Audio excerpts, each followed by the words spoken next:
Hello everyone and welcome back to day 4 of SI 2024 live from Sao Paulo, Brazil. We have the final series of the day here on the A stream and it's the battle of Group D. Soniqs heading up against Fury. And when we're looking at Soniqs, I mean, they're not just this happy offline, like on their server, they're killing it too. Well, I was just about to say, like even in this intro, you just saw Ambi getting curled by Rexen. Curled by Rexen, so get a little early game workout in. Yeah, and hey, listen, both teams have plenty of reasons to be happy. They're both undefeated. It's not that often that you get two teams this late into the group stage who have yet to drop a series. We've seen Soniqs dominate through their 3 series so far, 2-0, 2-0, 2-0. Fury a lot closer so far, but still really strong showing from them. Unfortunately, that unstoppable one's gonna have to end for one of these teams because they're going up against each other, you know, it just makes sense. But when we're looking at Soniqs particularly, they have been doing incredibly well. Besides G2, they're the only team to be going 2-0 and being this dominant. Yeah. I mean, you go first, I'll go next. Okay, Gabe.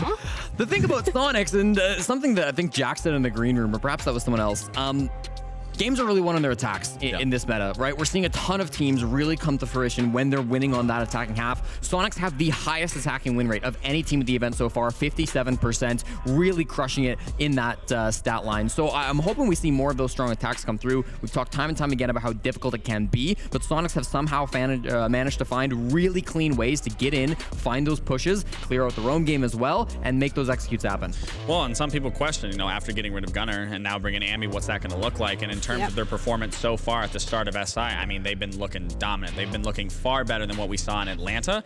And I mean, I want to also attest that to Ambi, because when we did talk to Grixer in that interview, I asked him, you know, what does Ambi bring or what does it do for you? And he said it kind of reinvigorates the entire team. It kind of makes them feel like they're brand new again, that they want to teach a player. They want to be better themselves. And I've experienced that back then with Kino and Yaga, that bringing newer players in and teaching them, it really makes you want to hit the reset button and completely start over and do it all again. Well, luckily we also have Citizen, who was kind enough to sit down and do a little bit of content. So let's check in with Citizen ahead of this matchup, see what they're thinking. I'm Citizen, I play for Soniqs, and I'm a flex. Past years the team looks good, but like it could be way better. Obviously last invite wasn't too good for us, but got top 4 of the majors, so hopefully like if we can find our way of playing and play together and play right, we should go far in this tournament. Well, we're in Group D, so we've got like 3 APAC teams, and then playing Los would be good because they got top 4 of the last major, but also I like to play like W7 and G2 because I feel like it'll be a fun game to play. Yeah, so we play Scars, so I think to expect is just a crazy match because they're crazy people, so you just got to expect the unexpected and come prepared for it. Bring in some words of wisdom, but that's also a player that you really wanted to highlight. Yeah, I mean, I just want to say in the beginning of that, when he was like, my name's Citizen, I play flank, I thought that was it. Like that was just, just the concept. Cut the cameras. But no, speaking of Citizen, I mean, Citizen's a phenomenal player. He was an EU prodigy, now in NA. And right now, he is currently NA with their EU prodigies, man. That's true. Wow. He is currently rated the #1 player going into today. He is also the #1 in KD, sitting at a +38. He is also #2 in cost, and in the other 6 out of 5 of those categories, he's in the top 5 of placing. I mean, Citizen has been putting up one hell of a performance so far, and I think it contributes a lot to their success in these 2-0s. Certainly, and I think when we look at Citizen, he's kind of had to shift roles a little bit. While we watch through these clips, take a note of where he's really playing on the map. Oftentimes, he is kind of back towards the bomb site. He's kind of playing alongside Geo, having to work beside him as a duo. Whereas in the past, you know, we've seen Citizen roaming all over the map. He's been a very aggressive player, but he said it himself in the interview. He is a flex now. He can play multiple different roles. He can be in different positions wherever he really is needed. So that's been really impressive for me to see. Kind of stepping back, letting Ambi fill in that more primary entry role, that really aggressive role that Soniqs need, and Citizen maybe taking a step back sometimes, especially on defense, to kind of play it in a bit more of a passive position. And it seems like this is exactly what the Soniqs needed to round out their roster and have like a really well put together squad. Absolutely. And for me as a player, ex-player, I love seeing the versatility from players, that they just aren't stuck on one role and that they can play other roles, they can play other operators and still play them just as perfect as they might have played those previous roles prior to that. Yeah, and when we're looking at Soniqs particularly as a team, they have been doing incredibly well, and that is pretty obvious in terms of the statistics. Certainly, and I mean, Soniqs, as I mentioned, the highest attacking win rate, 57.1% coming through this major so far, through the Six Invitational. They've been really, really strong. I think the team play has been the biggest thing, their ability to work off each other coming forward. I also think their map pool has been really, really impressive. Soniqs are on pace to have a perfect series, as we mentioned, but that means they've played 6 maps so far, and all of them have been different. They've yet to repeat a single map throughout their time at the Six Invitational, and Soniqs in the past have been known to be a team who have worked with a bit of a smaller map pool, to play the same map over and over and over again throughout a stage. At this SI, they're clearly changing that up. They're clearly wanting to bring in a very wide map pool and to show so many maps off. I mean, on one hand, it's a risk, but on the other hand, I think it's just prominently showcasing, listen, we're very flexible, we're very confident in our map pool, and we don't care if you know what maps we play, because we play them all. And that could tie into them bringing Ambi in and just bringing one player in can really change the entire dynamic of a setup, of a map, and how the team plays in general, because Ambi can slot in another role that now Citizen can slot into, or Grixer can slot into. So it is important to acknowledge that making one change can significantly change an entire team's playstyle and their map pool. Yeah, importantly, however, is that they're going to be going up against Fury, and as well as Soniqs has been doing, we said initially that Los was going to be the test for them, but it feels like Fury is going to be another test that they need to pass if they want to stay in this competition in terms of that #1 spot. And the thing with Fury particularly is that they have had quite an impressive performance. They coming into this, they were potentially written off as one of the bottom ones in this Group D, but they've come out on top. No, absolutely, and I think a testament to that is their unorthodox playstyle and aggressiveness, that you can't really predict it for the most part, because they do switch things up a lot. They do keep that initial aggression, but sometimes you might see a player pushing from somewhere else, or then you might see them doubled up together, whether that's I9 or whether that's Crit? Yes. Crit's very good so far. Seeing those two together in general just have been popping off for this team.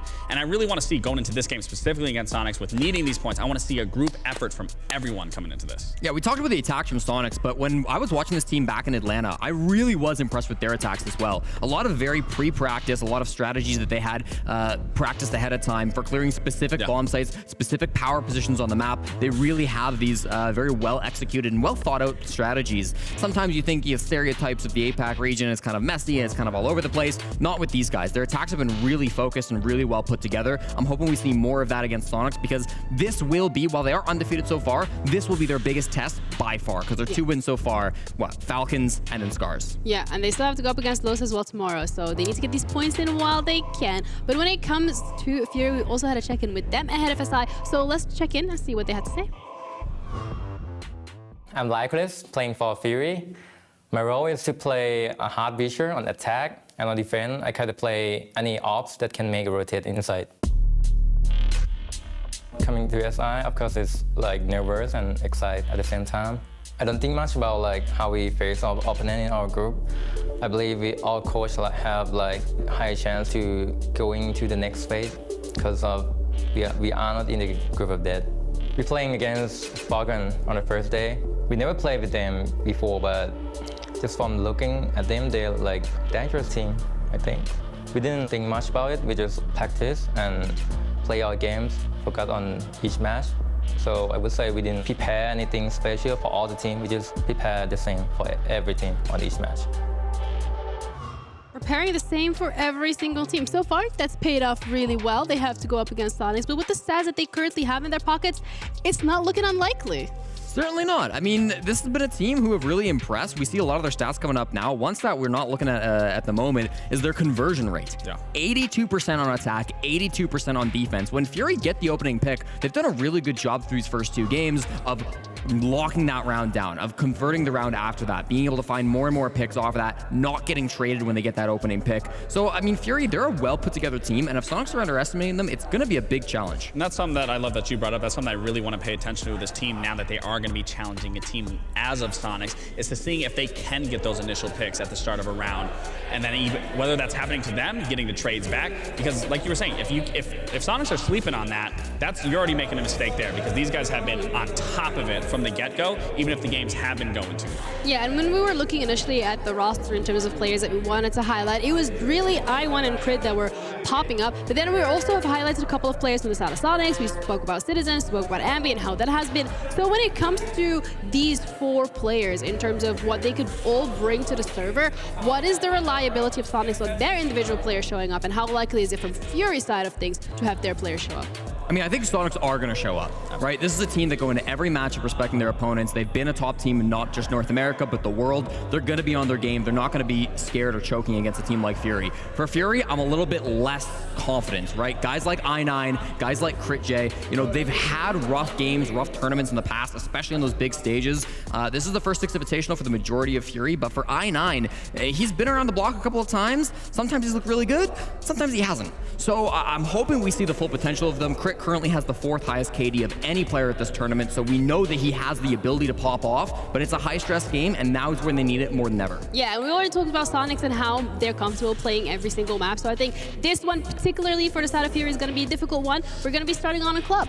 This is an interesting one for Fury to let go through. I mean, sure, the sample sizes are different in each region, but Soniqs historically, and I'm sure you have the statistic on that, love Clubhouse. I mean, even when I was playing, when I played Soniqs on Clubhouse, back in the day. Back in my day. No, like, Soniqs absolutely love Clubhouse, so to me, this is kind of a risky take, in my opinion, for Fury to be letting this go through and maybe not even take a weaker map for themselves. I have a theory. Okay. Fury are used to playing Clubhouse against North American teams. In Atlanta, they picked this map against Dark Zero, and while they did lose, it was a 7-5 game. Now, Soniqs not Dark Zero. Soniqs have an 8-1 record on this map this season, and they're on a 6-game win streak. So it's certainly going to be a tougher opponent than DZ that they face back in Atlanta, but still, they've got some of that experience playing against an NA team, so I'm hoping that Fury can put up a great game here. Yeah, and if my memory serves me correctly, which it rarely does, it was club into border. And with that being the map picks that we're going to be looking at, Fury, we have a couple of question marks in regards to that map being let through, but how are we feeling about the second one? Second one, I feel a little better. Not a ton better, but I do feel a little better that it allows Fury to give a little more freedom to work around the map and use the map in their favor. But yeah, I mean, Clubhouse, I think that's going to Soniqs. Uh-oh. I mean, Border, I will say, it's kind of been Fury's new favorite map. They didn't play it a ton back in stage number 1, but stage 2, they were 3-0 in official competition. Over the offseason, they actually played a ton of games in some third-party tournaments. They went 3-1 on the map in that tournament, and then they took down Falcons, their very first match of SI. So they're very comfortable on Border. That said, there's a lot of thought of you to them, I'm sure, and I know for a fact that Goddess and the rest of the team at Soniqs have been looking in on that. But still, Fury have gone for a comfort map second pick. They've also got Clubhouse coming up, which is a map that they've played before. They're not going to be caught off guard here. These are maps that Fury should be putting up pretty strong performances on. So I'm not worried about them in terms of a map pool performance. I'm just like looking at the matchup and saying, listen, Soniqs are the better team. Yeah. That's going to be where the problems come for Fury. So I feel like from both of your consensus, it does seem that it might most likely be going all the way onto that decider map for both of these teams. Again, depending as well on who shows up on the day on the server. Well, given our history, me and Jessica, given with your teams history at the teams here, it seems every map goes to a map 3. But I do love that, though, for myself. I do love that for the community to be able to watch good games of Siege happen. Yeah, Oregon will be that third map, and I will say, we talked about Clubhouse being a map that they played against Dark Zero. Yep. Oregon was another map where Fury had a big game against Dark Zero in Atlanta. That one, 8-7, maximum overtime. Had they won that, they would have knocked Dark Zero out of the tournament and secured themselves a spot in the Swiss phase. That didn't happen. Aww. And now we're kind of entering a position where if Fury can win that game, well, they're not knocking anybody out of the tournament, but they're at least maybe rewriting history, getting their revenge against North America, proving to the world they can be a good Oregon team. So a bit of a storyline if we make it all the way to that third map, but of course getting there is going to be the first challenge for Fury. Absolutely. I mean, we're looking at the player cams. We do have a couple of issues, so we'll be loading into game pretty quickly. But I think one of the players that we highlighted at the start of the tournament was Ambi, particularly in terms of questions on how comfortable this young player would feel on the LAN. And every single time we cut to his player cam, he's having the time of his life, and that's without even considering the dances that he's posting on Twitter. I was just about to say, like, forget that player cam. Just look at his Twitter feed. He's dancing, whether it's in the practice room, whether it's right outside, getting ready for the match. I mean, Ambi's staying warm. Yeah. Ambi was a prodigy that people talked about in North America for a very long time. You know, he just turned 18, I believe 3 days before the Six Invitational started. He is the youngest player to ever play at SI. And you would assume for a player of that caliber, for somebody who was hyped up by the community, for somebody who's so young coming in, for somebody who's coming onto a very prestigious team in the Soniqs, right? Top 4 in the standings, there would be a ton of pressure. You'd be so nervous and you wouldn't know it at all. This kid has had no fears playing through Soniqs through this group stage so far, and it's been very fun to watch. That's the funny thing, because when I first came into the pro scene, I actually loved the attention. I loved being in front of a camera. I loved just being in the atmosphere, and I'm sure Ambi, I mean, looking at his stats right now, I mean, he's not really performing bad by any means for being brand new. He's performing actually a lot better than what I thought he might be performing, and I think as this continues on, as the more reps he gets in this scenario or in this environment, he's just going to only excel in us as a player. I think you hit the nail right on the head when you said that he loves the attention, he thrives in it. Like, as we were doing this segment, talking about Fury, he yells over, he says, Jesse, Jesse, and he gives me a little wave. Hey, listen, I appreciate it. I think that he's bringing the right energy to Soniqs need. Look, now Guys, now come on, you're getting in his head right before the game. That's not what you're supposed to be doing. These things are trash talking him. We're hyping him up. Yeah, but I think as well, looking at Fury players, they've been, okay. Look at the collars on. They're standing on business. Nah, they actually have matching mouses as well. I don't know if you saw, but some of their mouses are matching their jersey because they're orange as well. I thought that looked, I love the color coordination. I think as well, this LAN environment particularly has been really great at bringing out the personalities of these players individually, especially when it comes to these APAC teams. Historically, people saying, oh, they're a little bit more reserved, they kind of like to keep to themselves, but then they're coming here in Sao Paulo, Brazil, and look at them, they're having the time of their lives. I think we have to give a congratulations, by the way, sent over to I9, introducing a new kid coming along. I mean, that's pretty exciting coming here. He has, I don't know if they can show that over there, but there's a scan attached to the monitor. Oh, I gotta go down on it, wait. But there it is. That will be the last thing that we'll be seeing on cam because we are ready to head into the game. Everybody write congratulations in the chat, otherwise I'm going to be really disappointed. But thank you guys for sticking around. We're ready to head into the first map of the competition. So casters, do take it away. Good evening and good morning to all the Rainbow Six Siege fans around the world. My name is Stokes, and obviously this is Ace of Pirate. We're going to be walking you guys through Soniqs versus Fury, and it's bound to be a good one. We got some solid maps on the docket here. Ace, how are you feeling about it? Yeah, I think obviously, you know, we come into this with a clear favourite. I think it's fair to say Soniqs have been going very well so far, unbeaten here at the Six Invitational 2024. Fury yesterday, I actually covered their game against Scars. It was back and forward. Fury certainly had their moments, but much like the game I covered earlier with D plus Kia, Fury had their problems on attack, like a number of the teams that we've seen here so far. So that's going to be the big proving ground for them. The fact that they come out and start on defense can only be a good thing for them. Clubhouse, the most defender-sided map so far, I believe. So really, it's a match made in heaven to let them settle into this one, but they better believe they're going to have a big challenge up against them because Soniqs have been great, and honestly, I think they've got such a high ceiling. They've got even more to give us potentially than we've seen so far. Absolutely. And in that regard, Clubhouse right now, it's kind of watered down a little bit from what it was earlier in the day. It was sitting at 71% earlier, but right now it's at 66. It's actually tied with Oregon for defensive win rate. The most defender-sided map as of right now is actually Skyscraper, rather, with 6 plays, 68% defensive overall win rate. Let's get through these bans here, though, and see what both of these teams respectively want to remove from the board. We've got Dope Capitao and Azami so far, and the last ban coming through for Fury. What do we have? Drum roll, please. It's going to be the Valkyrie here that will be removed. One of the hottest operators when it comes to defensive bans here. Nobody really allowing her to be up just because of that, camera utility. You get so much info, and also the MPX is nothing to shake a stick at. It is a headshot machine at the end of the day. And in fact, Valkyrie is our most banned operator right now, and the follow-up is Azami. Yeah, I mean, a lot of popularity is the big four, isn't it? Valkyrie, Solis, Fenrir, and then Azami being the final one. I'm sure that we will see some Solis in here. We will probably see a little bit of Fenrir potentially, depending on the site, depending what they wanted to cover. Thinking of things like main stairs on gym and bedroom. Always nice to have a little F-nat on there and just prevent that push coming up without it being a surprise at least. So Fury will kick us off on the defense. It's going to be all the way down in the basement. Church and Arsenal. I'm interested to see whether Fury go with much of a roam game or not. The fact that I9 is on the Solis would suggest that they will do. 3 drones down already, make that 4. So great work from the Solis at the beginning of the round, and it's already showing the value and strength of having that operator on side, using the scanner, picking up those drones. You know, there's a lot of work to be done from the side of Soniqs. Yeah, most definitely. I'm gonna have to try and do it with a few drones missing here too.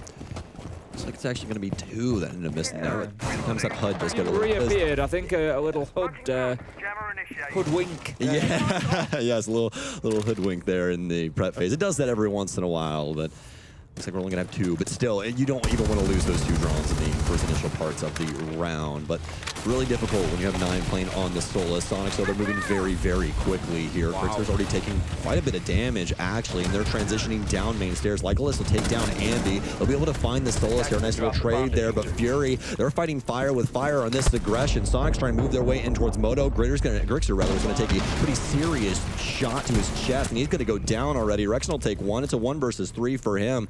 2 people trying behind him as well. They'll pop the hatch up above him. He'll transition over inside of Church. Looking pretty spry right now for Fury's regard, at least.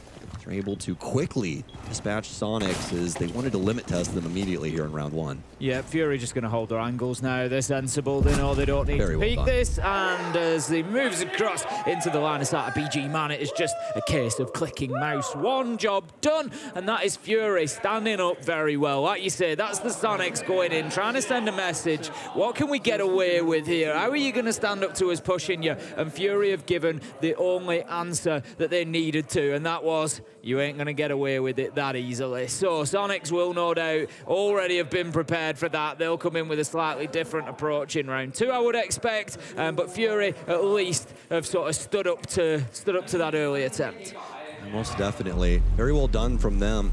You could see the comms were absolutely crazy for Fury as well, because 9 was just focused on that main hallway down low. Didn't even consider anybody pushing down the stairs and couldn't hear him either. So Fury able to obviously get things done through other means, especially with Legolas of all people, which very interesting prospect right there, actually, Ace, is Legolas has been one of the worst players for Fury on the roster. -24 right now with a 0.8 rating, so hopefully, fingers crossed, he can continue these escapades. Yeah, this is it. You know, if Fury are going to sort of reverse their fortunes that they've had so far, I mean, it's not all been bad. You know, they got the win against Falcons. They sit in, you know, pretty well.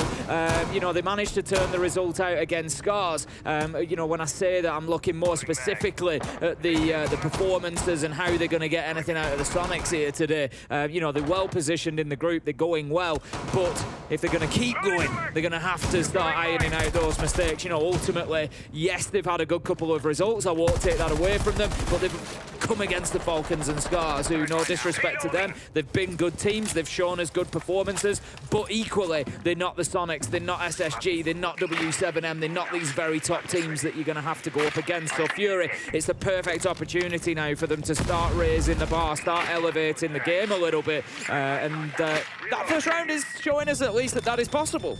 Yeah, most definitely. I love the look there from the Soniqs. Just see what you can get away with. And you can tell on their faces after on the cameras, like, oh, all right, well, it didn't exactly work out, but there's a million things inside of this mixed bag that we can pull out and bring to bear here up against Fury. This time around, obviously, a heck of a lot slower. It's going to be a master defense here for Fury. Sonic, more than likely going to have to work things in here from the jacuzzi balcony. This, if anything, for me, is the real test for Fury. The first round is, like you say, the Soniqs just throwing it at the wall and seeing what sticks.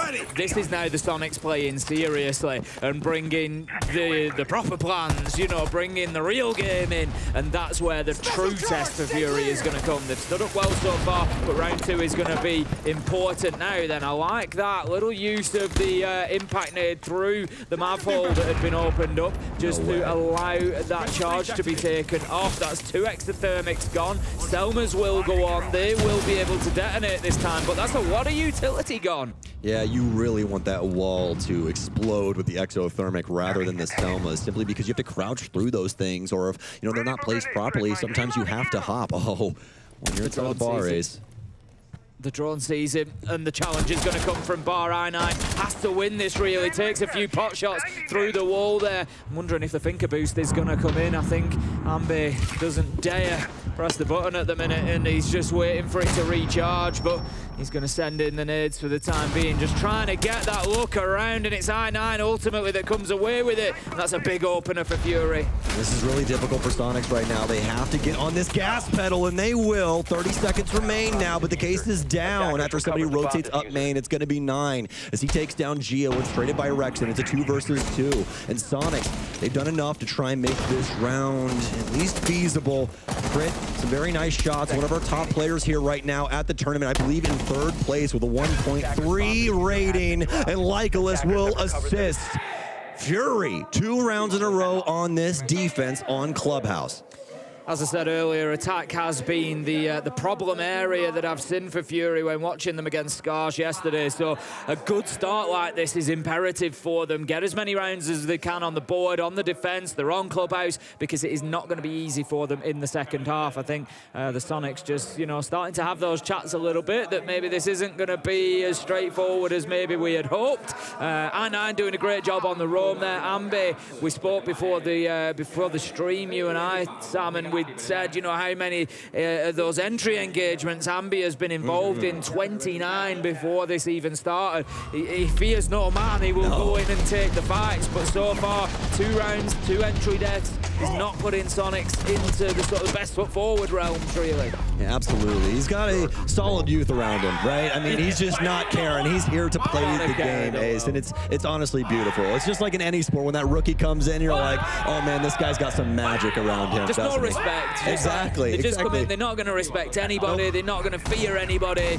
Their game is their game, they're the best in the world. Facts. I'm here for a reason, right? Why are they paying me? Exactly.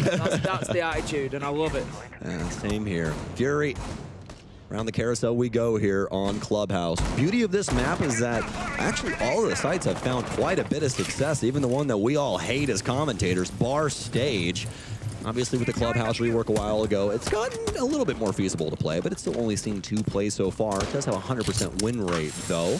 We're going to have a pretty interesting fold working its way in here for Fury as they're going to put that mirror on the actual wall here. And this is a little interesting thing that we've started to see bubble back up to the surface, mostly just because, crit, a little risky there with that initial peak, but mostly just because you can stop, exothermics and things pretty easily by popping that mirror and impacting things, keeping that wall bound up and making it inaccessible, at least for traversal methods down the line. And that's really what they're trying to look to do here with Plaid. Geo's trying to get rid of these bandit batteries that have been attached to this wall by Dark. Just remember, Fury obviously losing that earlier engagement, so already the proper move forward for the Soniqs. Going for the Selmas onto the breach there, and the exothermic, if you have to do it from up above, it creates a hole where you've got the sort of bit across the bottom and you have to vault in, so it can be a little bit tricky. And so choosing to go with the Selmas instead, it's going to give them the lines of sight that they need. Ambi has actually been able to move across and get established inside a Master as well. So with that breach now being open, it's a little bit of phantom pressure. There's not too much coming in through Garage, and it looks like Soniqs are making that mid-round rotate, and they're going to switch it over, get into logistics and construction, and try to push from there instead. Yeah, Fury more than likely aware of this. I mean, when you see 3 drones roll through construction, it's not for no reason, right? So exothermic out here, it's going to get the construction panel. Fury more than likely aware of what's going to befall them soon enough. Soniqs have enough bodies as well, so they will more than likely adjust somebody over to Plat, but they don't have to. It's also ghost pressure at the end of the day. Fury's always going to have to worry if somebody is playing that portion of the map. So they can do whatever the heck they want at the end of the day. Dark is going to be able to take out Grixer, though, and now we've equalized things here 4 versus 4 with 50 seconds remaining. Good to see Dark getting involved. You picked up on Lycolis earlier. Dark's been another one of those quiet players so far. Crit J's been putting up big numbers, but by seeing those two get on the board and have their moments, it takes the pressure off a little bit of those other players. Ambi does manage to find a good one from underneath. Using that skeleton key, and then absolutely slams Lycolis. And that leaves us now 4v1. Citizen is down, but the Trax Stingers did pick up the kill onto BG Man. Rexon's got the angle. I9 taken down, and Soniqs get their first attack. Very well done from the Soniqs, not overcommitting themselves, making sure that they cross their T's and dot their I's.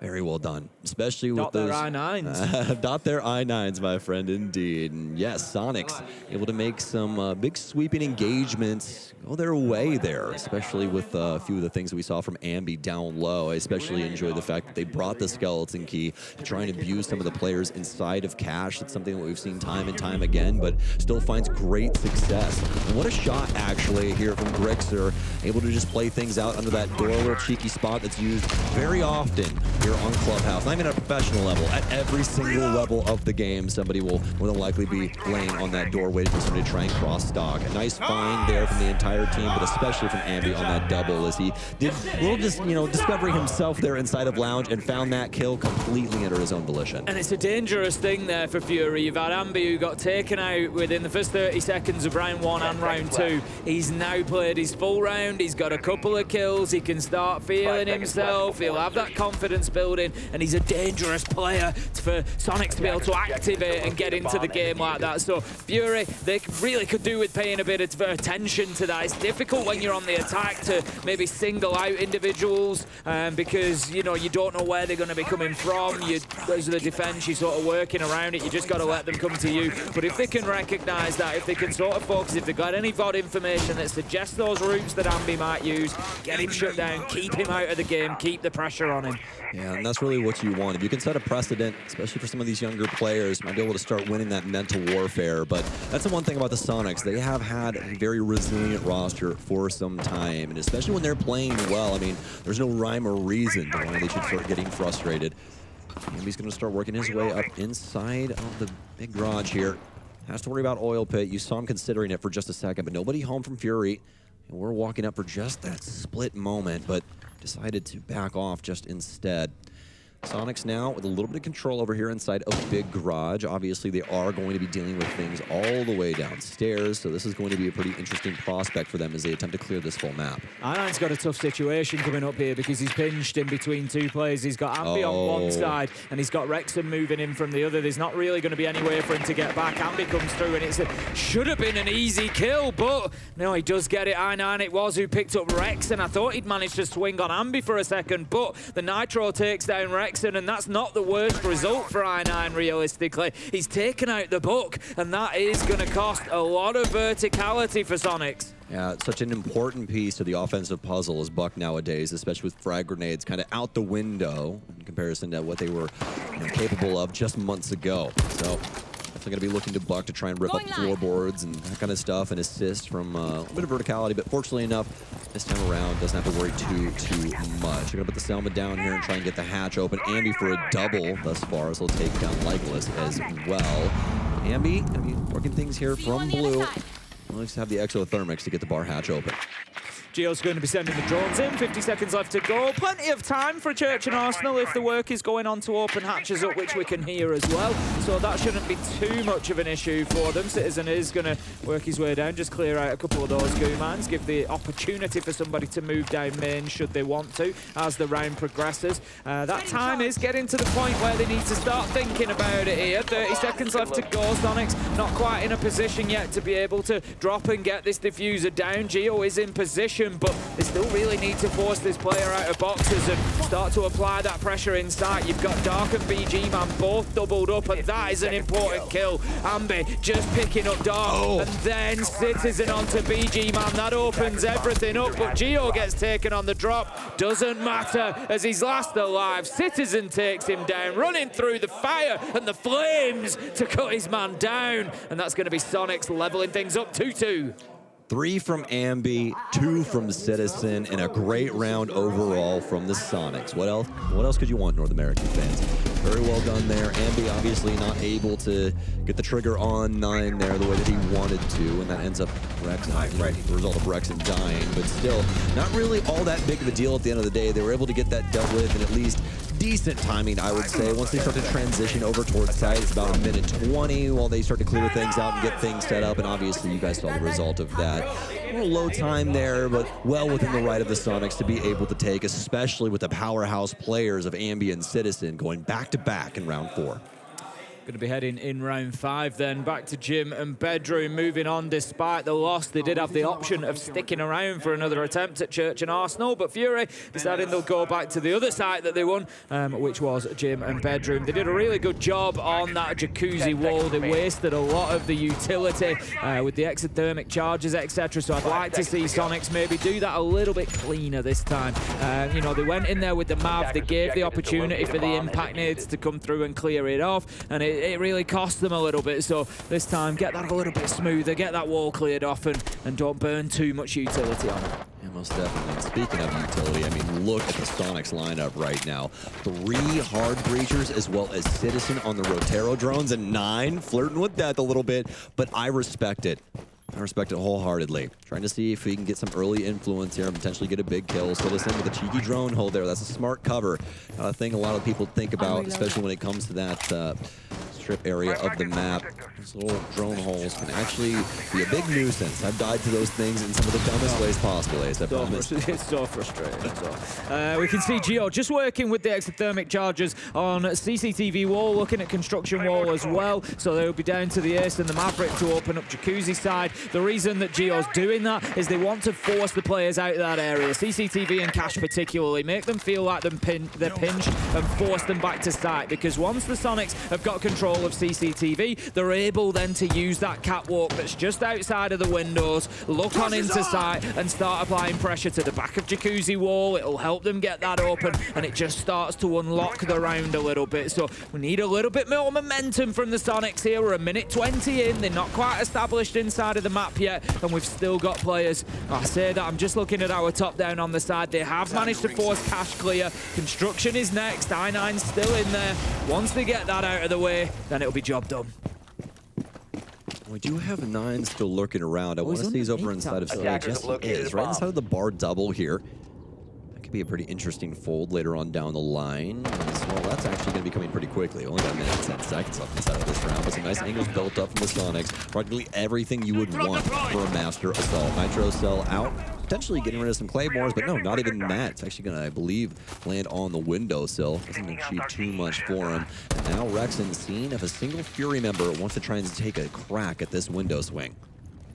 Just going to be sending the Rotero drones in. Citizen doing some work to clear utility. 45 seconds left to go as Rexen manages to pick up Crit J, who's been quiet so far in the first 4 or 5 rounds. Gio knows that the flank is on here. I9 must have been spotted out. It's going to be Ambi to pick up the kill, and it's mostly going in the Soniqs direction at the minute. BG Man does manage to pick up 1 onto Ambi as a late trade, but 2 versus 4 now. The pressure is going to mount very quickly. Like Cole is shot as he tries to run away from the breach. It's all up to BG Man. It's going to have to be a big round from him. He manages to find another. That's 3. This could be an ace if he closes this out. It's 1v2 right now. The diffuser goes down. Gio sticks it. BG Man nearly finds him though. Damage is done. He sends out more utility but can't find the kill. BG's gonna hop out. Big fight here, and he can't get it done. Grixer shuts him down with the M4. Soniqs dastardly. He's on the entries, but almost one of the biggest moments for BG, man, I have seen personally on the Fury roster. All for naught at the end of the day, though, as the Soniqs are able to get that dealt with accordingly. Almost in trouble there for Gio as well, as that second impact seemed like it was primed to down him, but I believe it ended up landing just a little bit earlier in its arc there. So unfortunately didn't end up going through the breach into weights. Now, Soniqs in the driver's seat on the offensive side. Do remember, folks, Clubhouse, one of our most defender-sided maps right now in the entire pool. The first time that Soniqs have been ahead so far today. The first 2 rounds went to Fury, but they're now seriously on the back foot with 3 in a row for Soniqs. Oh, what a beautiful shot from Rexen that was. And then it just all sort of fell apart from there. Obviously, it was always going to be difficult. Ready for the jump out there. Grixer well prepared, took his man down. But Fury just sort of starting to stumble, to struggle.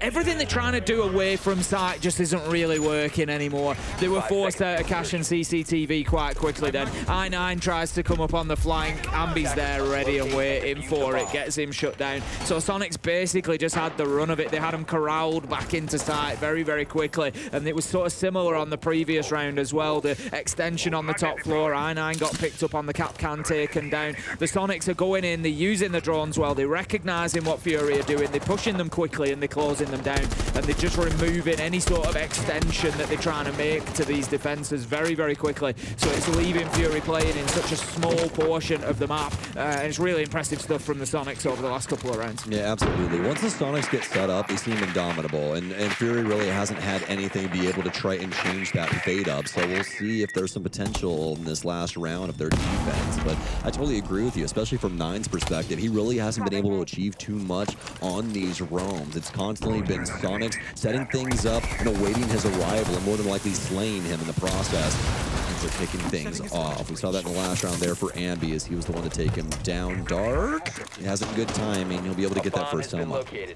Yeah, they're going to have to make sure that they deal with that Ambi out here on the warehouse catwalk stairs, garage stairs, sorry.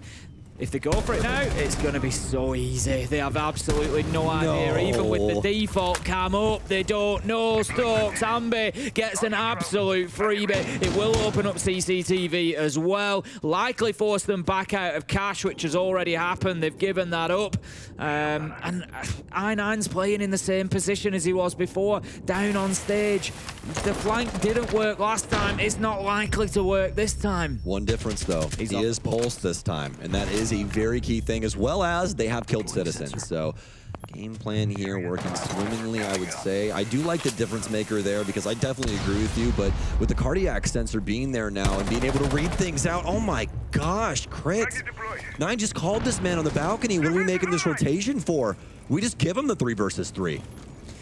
And I9's sort of moving back into a position on those main stairs. If he's going to play the pulse, he needs to get himself underneath, have the nitro, be there for the denial. And that's just not what is happening at all at the minute. He's in fact back in sight, I think, by the looks of things. So again, questions for me for Fury there. You know, if you're going to bring that along, I think the concern is that they've just lost too many players, so they needed the numbers back. But Gio a little bit unfortunate there, losing out even on the pre-fire. And in a 2v1, it does give an opportunity for Fury to close this one out. I think the Soniqs just losing a couple of gunfights along the way. No cardiac sensor out, and actually he's got the pistol. Really hoping to get that primary reloaded here. It's BG man underneath. This is so ass backwards. This does not make any sense as to why I9 isn't down there. But I mean, I get it. Grixer gets a plant somehow. No nitro cell for 9. That's why he wasn't down there. But still, the cardiac sensor just really making things easier for you to shoot somebody through the floor. But Grixer going to make a rotation here over towards logistics, and he's going to end up going down to BG man. So Fury will at least be able to tie things up here on their defensive side. But man, was that a weird round, Ace. I just feel like they made hard work of it. I feel like they just made hard work of it. You've literally got somebody who can see through floors. Pulse can see through the floor. He literally can cheat. He can literally wall hack. He can just go downstairs, and the trouble for, you know, the reason Grixer was able to get that diffuser down was that he didn't have the information to know where it was going down. There's 2 ways of this. I9 could go downstairs and see for himself. I9 was on the other side of the wall, can hear the diffuser being planted, so he knows he's not being pushed. He even could have just pulled the cardiac sensor out and pinged for him to say this is where he is, so he could shoot through the floor. So Fury, yes, getting the job done.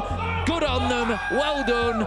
They made hard work of it. And the problem was, the reason that I'm critical of it is that they gave Grixer a chance. Yes. When Grixer gets that, there's no reason for him to have a chance there. Once he gets that diffuser down, he comes off, and they're still not challenging him immediately. In a different timeline, he catches the one coming back up main stairs, and then he's 1v1, and all of a sudden he's in logistics, he's got a position that he can defend, and he's just fighting against I9, who, let's be honest, on the pulse does not have the best gun in the game, as we all know. It was just such an unnecessary chance to give the Soniqs. Hey-ho, the round is done. They got it. It's 3-3. Soniqs go on to defense. Fury, you're going to have to show us something on the attack, though. Let's see it. What's this lineup looking like here? Well, we got a lot of firepower when it comes to the rifles we're bringing here. The block in tub, we expect that. 417 for Dark and the crit on Neona. G36. PG Man is going to be on the torch job here for the hitting double wall on plat. And handle things accordingly. Where's our soft breach at? It should be 9. Where's it going to be over at? We do have Lycolis here as well. That's right next to him. He's on Thermite, so more than likely not going to be using that exothermic to get that open, I sure hope. But they could obviously use it in tandem if they want to, the way that the Soniqs did. That was a pretty clean breach, the way that they ended up repelling there and getting the batteries, using that exothermic a little bit higher. Obviously, didn't exactly work the way they wanted it to on Jacuzzi with the impacts flying through and getting rid of both those exothermics, but still a decent shout for a way to deal with the wall with those 2 utilities being a part of the offensive perspective. Now for Fury, though, it seems like they want to try and transition here, and they have, at a bare minimum, gotten the wall soft for the leftmost panel over on Plat, and that means that 9 needs to now rotate over and open this up for them. Last seen heading towards Jacuzzi, he now makes his way back over to take out that soft panel, so that's something. Main breach is kind of done. Not really that clean, but kind of done. There we go. There we go. That's much better. Thank you, Inan. BG Man just going to be holding that from the rappel. Not too much use unless they take Garage Catwalk. At the minute, Rexon has just been able to maintain his position out there on Garage Catwalk. It looks like that's going to be the next job. But if you remember, the big question that I asked the Fury was time. They get wrapped up in these little mini games everywhere else, and by the time they come to site, they've got 15 or 20 seconds left, and it just feels a little bit like that. They've still got to clear Citizen and Rexon. There's 56 seconds left to go. By the time they do that, if they manage to, Rexon takes out like Always. It's not looking good. Citizen, he shuts down Dark as well. And all of a sudden, all that work that Fury have done has really gained them nothing. And the players inside a site, once again, sat there quite safe. You gotta stop reading ahead in the script, you know? I gotta stop it. Unfortunately for Fury, I know that I sound really critical. It's only because I watched the same thing happen over and over yesterday, and there's all this action and all these fights, but 2 or 3 players can sit inside a site and basically be hands off and not do anything because Fury never managed to push close to the site. Yeah, and it's literally right in front of us right now. Where's 9? He's downstairs in the lobby trying to figure things out. BG Man's going to confirm that this won't be a flawless round. Grixer, you're reading all of our minds right now, my friend. That was definitely kind of a snoozer here from Fury, as they genuinely didn't do a damn thing with the entire map. It took them a solid 2 minutes to just work the Plat wall. Grixer and Ambi have both, for that entire round, been inside, not seen an enemy, not done anything. They could just sit on cams, they could just do whatever. And this is the thing, I think that Fury do things well. They do that first step well. They know what they're doing. They open lower garage, they open the breach. They've got master side ready if they need to rotate. It's all softened up, it's opened up, it's, you know, everything's there that they need. They can win gunfights, but then they just kind of stall. Yeah. And they don't ever take that step 2 of There's no direction. getting ready to execute, Yeah. you know, and using that final utility. It just never seems to come, or certainly not frequently enough. And again, I don't see it getting any easier on a Church and Arsenal, which is where we're going to go next. And you've got the entire map to, you know, if Soniqs, for me, I think get some players out in the map. Just give Fury something to chase, Yep. and you're going to burn a couple of minutes. Yeah, and that is something that's super serious in Siege. I mean, you guys are still dealing with the garage, catwalk player at 20 seconds left. This is stuff that cannot happen on this map. It is so difficult to try and win out Clubhouse when you're attacking with such little time. You're not giving yourself any grace, because I promise you, things are going to go awry. Not everything that you do is going to go exactly how it was drawn up. And I mean, at a bare minimum, you can tell that the Fury roster understands the steps of how to play Clubhouse. There's just no overall direction in the communication. That's what's standing out to me. They're not really trying to pick and choose what the next step is. Like, well, what happens if we try and do it all at once? Exactly that. We've got Ambi at the minute just on that hatch waiting for the fight, and Rexon's inside a kitchen corridor. I think ready to back him up should anybody push onto that stock door. But like always, needs to be careful here because he's going to get challenged from multiple directions. Ambi's going to try and hit him with the fadeaway. Geo manages to pick up BG Man elsewhere and then drops himself back away to site. Soniqs are playing this perfectly. Get out, have a little bit of a fight, drop away. Citizen picks up Dark, and where will he be heading? More than likely back towards site. We've got Ambi now heading back towards site. 5 versus 3, the job is done for the Roam, and now they can leave Fury to their own devices. Yep, and exactly going back to what we were just talking about, the Soniqs present something, get in the face of Fury. This time around, it isn't just a distraction method. They genuinely want some smoke, and they get all of it, including 2 bodies. Well, now for Fury, worse for wear because of it. Still a sneaky player here for Rexon is he's just challenging them to properly drone, folks. If they don't drone this, Rexon kills a couple people. Oh my days. Oh my days. There's absolutely no way that this is how this breaks down. So not only did he kill the man on the window ace, but somebody nitro cells blitz underneath in the kitchen hallway while he tried to rotate. And now Soniqs The mental warfare coming through as Fury, once again, completely shut down in the opening moments. They don't have a single strategy in order to really try and take anything to the Soniqs. They're not trying to vet things out and try and aggress towards the map with a good consideration to what the strategy is. So it's just very unfortunate circumstances befalling Fury, but they're doing this to themselves. Exactly that. You know, like I say, it's a problem with attack. The players have got the ability. We've seen it on the defense. They've managed to take 3 rounds. It's when they're playing their own game, they're fine.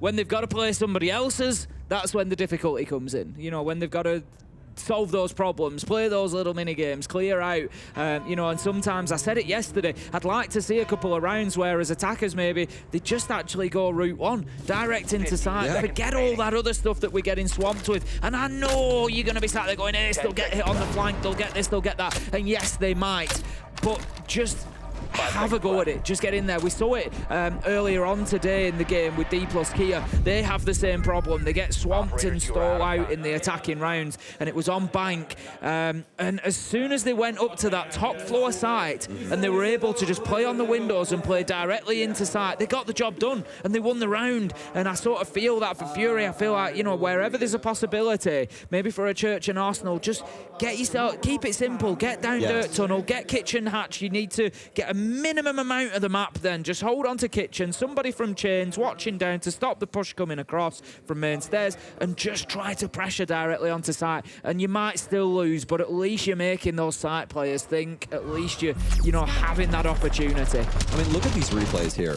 Look at how far spread everybody is in comparison, minus this Kitchen thing. Obviously, this was just never in a million years should happen. We should be droning this out and making sure that Kitchen is clear before our breach is jumping in the Kitchen window. That's just fundamental Rainbow Six Siege. And that's the thing for me right now is Fury fundamentally on this offensive side are not treating this map correctly. We're not going about our drones in a proper manner. We're not utilizing the information that we're garnering even from our people that are dying. Everybody, the entire offense is spread so thin that they can't even do anything up against these Soniqs members. And they don't have the info to, and that's the problem is Soniqs for the most part know where Fury are. There's a lot of noise happening around the map, and there's like, all right, well, if I step up here and get some kills, what happens? Well, this is it. You know, obviously we've got, you know, we've shown a little bit of frustration with Fury, and, you know, we know they can do better and they're not getting themselves, you know, push forward in the map. But we've also got to look on the flip side of that and say that Soniqs are actually making it really difficult for them. They're taking away the information game. They're playing right up in the faces. They, you know, challenge them as they come into the map. Soniqs are doing everything right at the same time. They're ticking a lot of boxes. They've recognized, you know, where Fury's difficulties are on attack. You know, yes, they struggle for time. Yes, they're going to get wrapped up in these other areas. So what are Soniqs doing? Giving them things to get wrapped up with. Giving them, you know, things that they have to go and burn the time on. And so that's fantastic from the Soniqs, recognizing that and, you know, putting it into practice like that. And it's paying dividends for them. If this continues, it's going to be over in a couple of rounds. Oh, yeah. I wouldn't hold my breath for an instant as Soniqs are practically a brick wall right now, especially with Ambi here. What a shot from him. That's why I gave it some space. I knew what was going to happen before even the moment came. Oh, there was going to be some extra damage there. A stun out. Ambi will get tagged up, but does he want to go for the swing? No, he's already gotten enough for himself. He's already had his cake, so doesn't want to eat too many Fury players for himself, right? Most calories, man. I can't tell you how much I enjoyed that kill. Oh, absolutely beautiful. And this is what I'm talking about. Citizen has been able to get into Garage, walk up onto Catwalk, and just one-tap somebody through the breach, and Fury have no idea that that's happened. Where's the flank drone? You've got somebody dead. Thank you. Where's the flank drone? What is happening? You've got 6 drones on the board. There must be one that sees Garage. There must be. They haven't set one up, Ace. And that's the frustrating thing for me right now is it's like Fury on their defenses look so good. When they're on home soil, man, they're kicking ass. But as soon as they get to the offensive side and they have to assault the building, everything falls to pieces. They're not using their drones. They're not assisting each other in these plays. And Soniqs, they've taken it to the nth degree. They've made it to where Fury have to deal with them at every single waking moment of this round. And if they don't address something, they're more than likely losing it inside of the first minute and 30 seconds. I mean, just think about what Ambi and Citizen produced right there. They were so hyper-focused on the fact that Ambi was at one moment in time around Cash, they completely forgot that the other players on that team also have legs and can make rotations. Yeah, exactly. I mean, you know, not okay. I don't want to look too far beyond Clubhouse yet. It isn't one. Soniqs still need to get the job done. I think, you know, at this point, it's reasonably likely that that's going to happen. But, you know, we've got to remember this is the Soniqs map pick. They have brought Fury here for a reason. Ambi's no doubt going to get this kill as the man comes around. Oh, I spoke too soon. Sorry, Ambi. That's on me, really. That's the cast the curse coming out there. But the job gets done anyway, and the Soniqs wrap it up 6-3 now, and have got that map point opportunity. So, but as I'm looking further into this matchup, when we get beyond Clubhouse, You just said that we weren't. well, we're going beyond Clubhouse. That's guaranteed. Soniqs are good. You know, I think Soniqs are going to take Clubhouse, but we will get a second map regardless, and that second map is going to be Border. That's Fury's pick, and honestly, I think that's quite a smart pick from Fury. I said this. I saw it picked up in another game the other day, and I said it for the same reason. It simplifies things a little bit. You know, yes, if they're having issues on the attack, things like you know, the flank drones that we've just seen the issue with there, it's not going to be as big an issue on Border, more than likely. It's going to be easier to hold areas of the map. It's going to be easier to go a little bit more route one towards site and sort of leave those players out in the cold if the opportunity presents itself. So I think Border might, maybe it's being optimistic from my point of view, maybe it's wishful thinking. I think we see a better attack from Fury on Border. If it'll be enough or not, I don't know, because I'm sure the Soniqs are going to be very good on there as well. We've had attack time out come in for Fury. They've thought enough is enough. We need to try and, you know, knuckle down and get something changed here. Honestly, I think there's probably too much to change on Clubhouse. I think you're already looking towards Border if you're Fury. Yeah.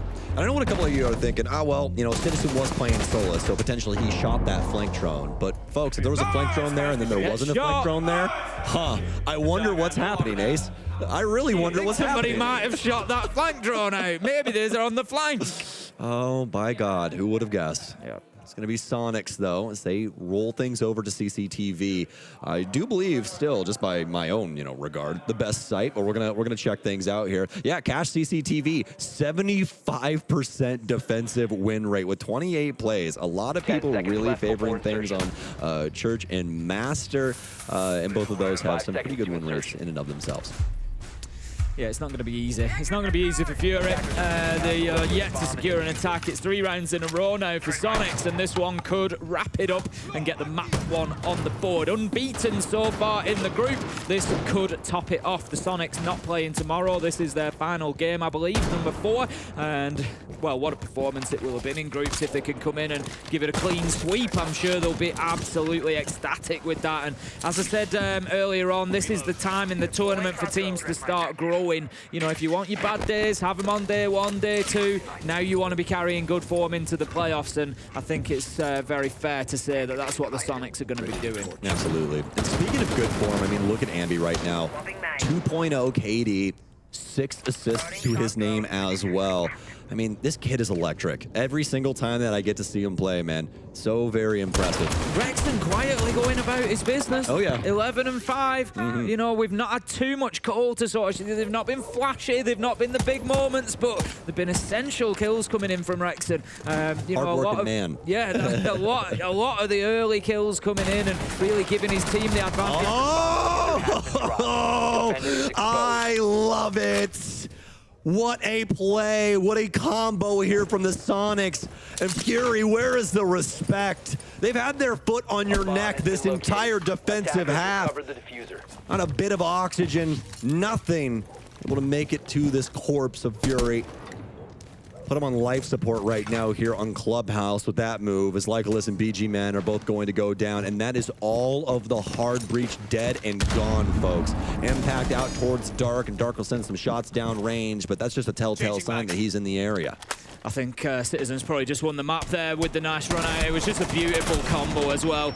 Shots are going to be taken. Grix are taking a lot of damage. Nitro goes out. Will be shut down inside of construction. Maybe Fury can make something of this yet. I like to see that the pressure inside. Not something that we've seen them do so far. I picked up on it. It was what we wanted from them. They've got themselves in construction, and those site players now are having to think. They're not able to sit their hands off. They're having to make sure that they get this one locked out. Soniqs have got everything they need. Having flexing on the catwalk is fantastic, even for a push into construction and through into cash. Believe me, that position will be critical. We've got Gio just trying to hold off from the top of red as well. 30 seconds left to go, and Fury need to get moving.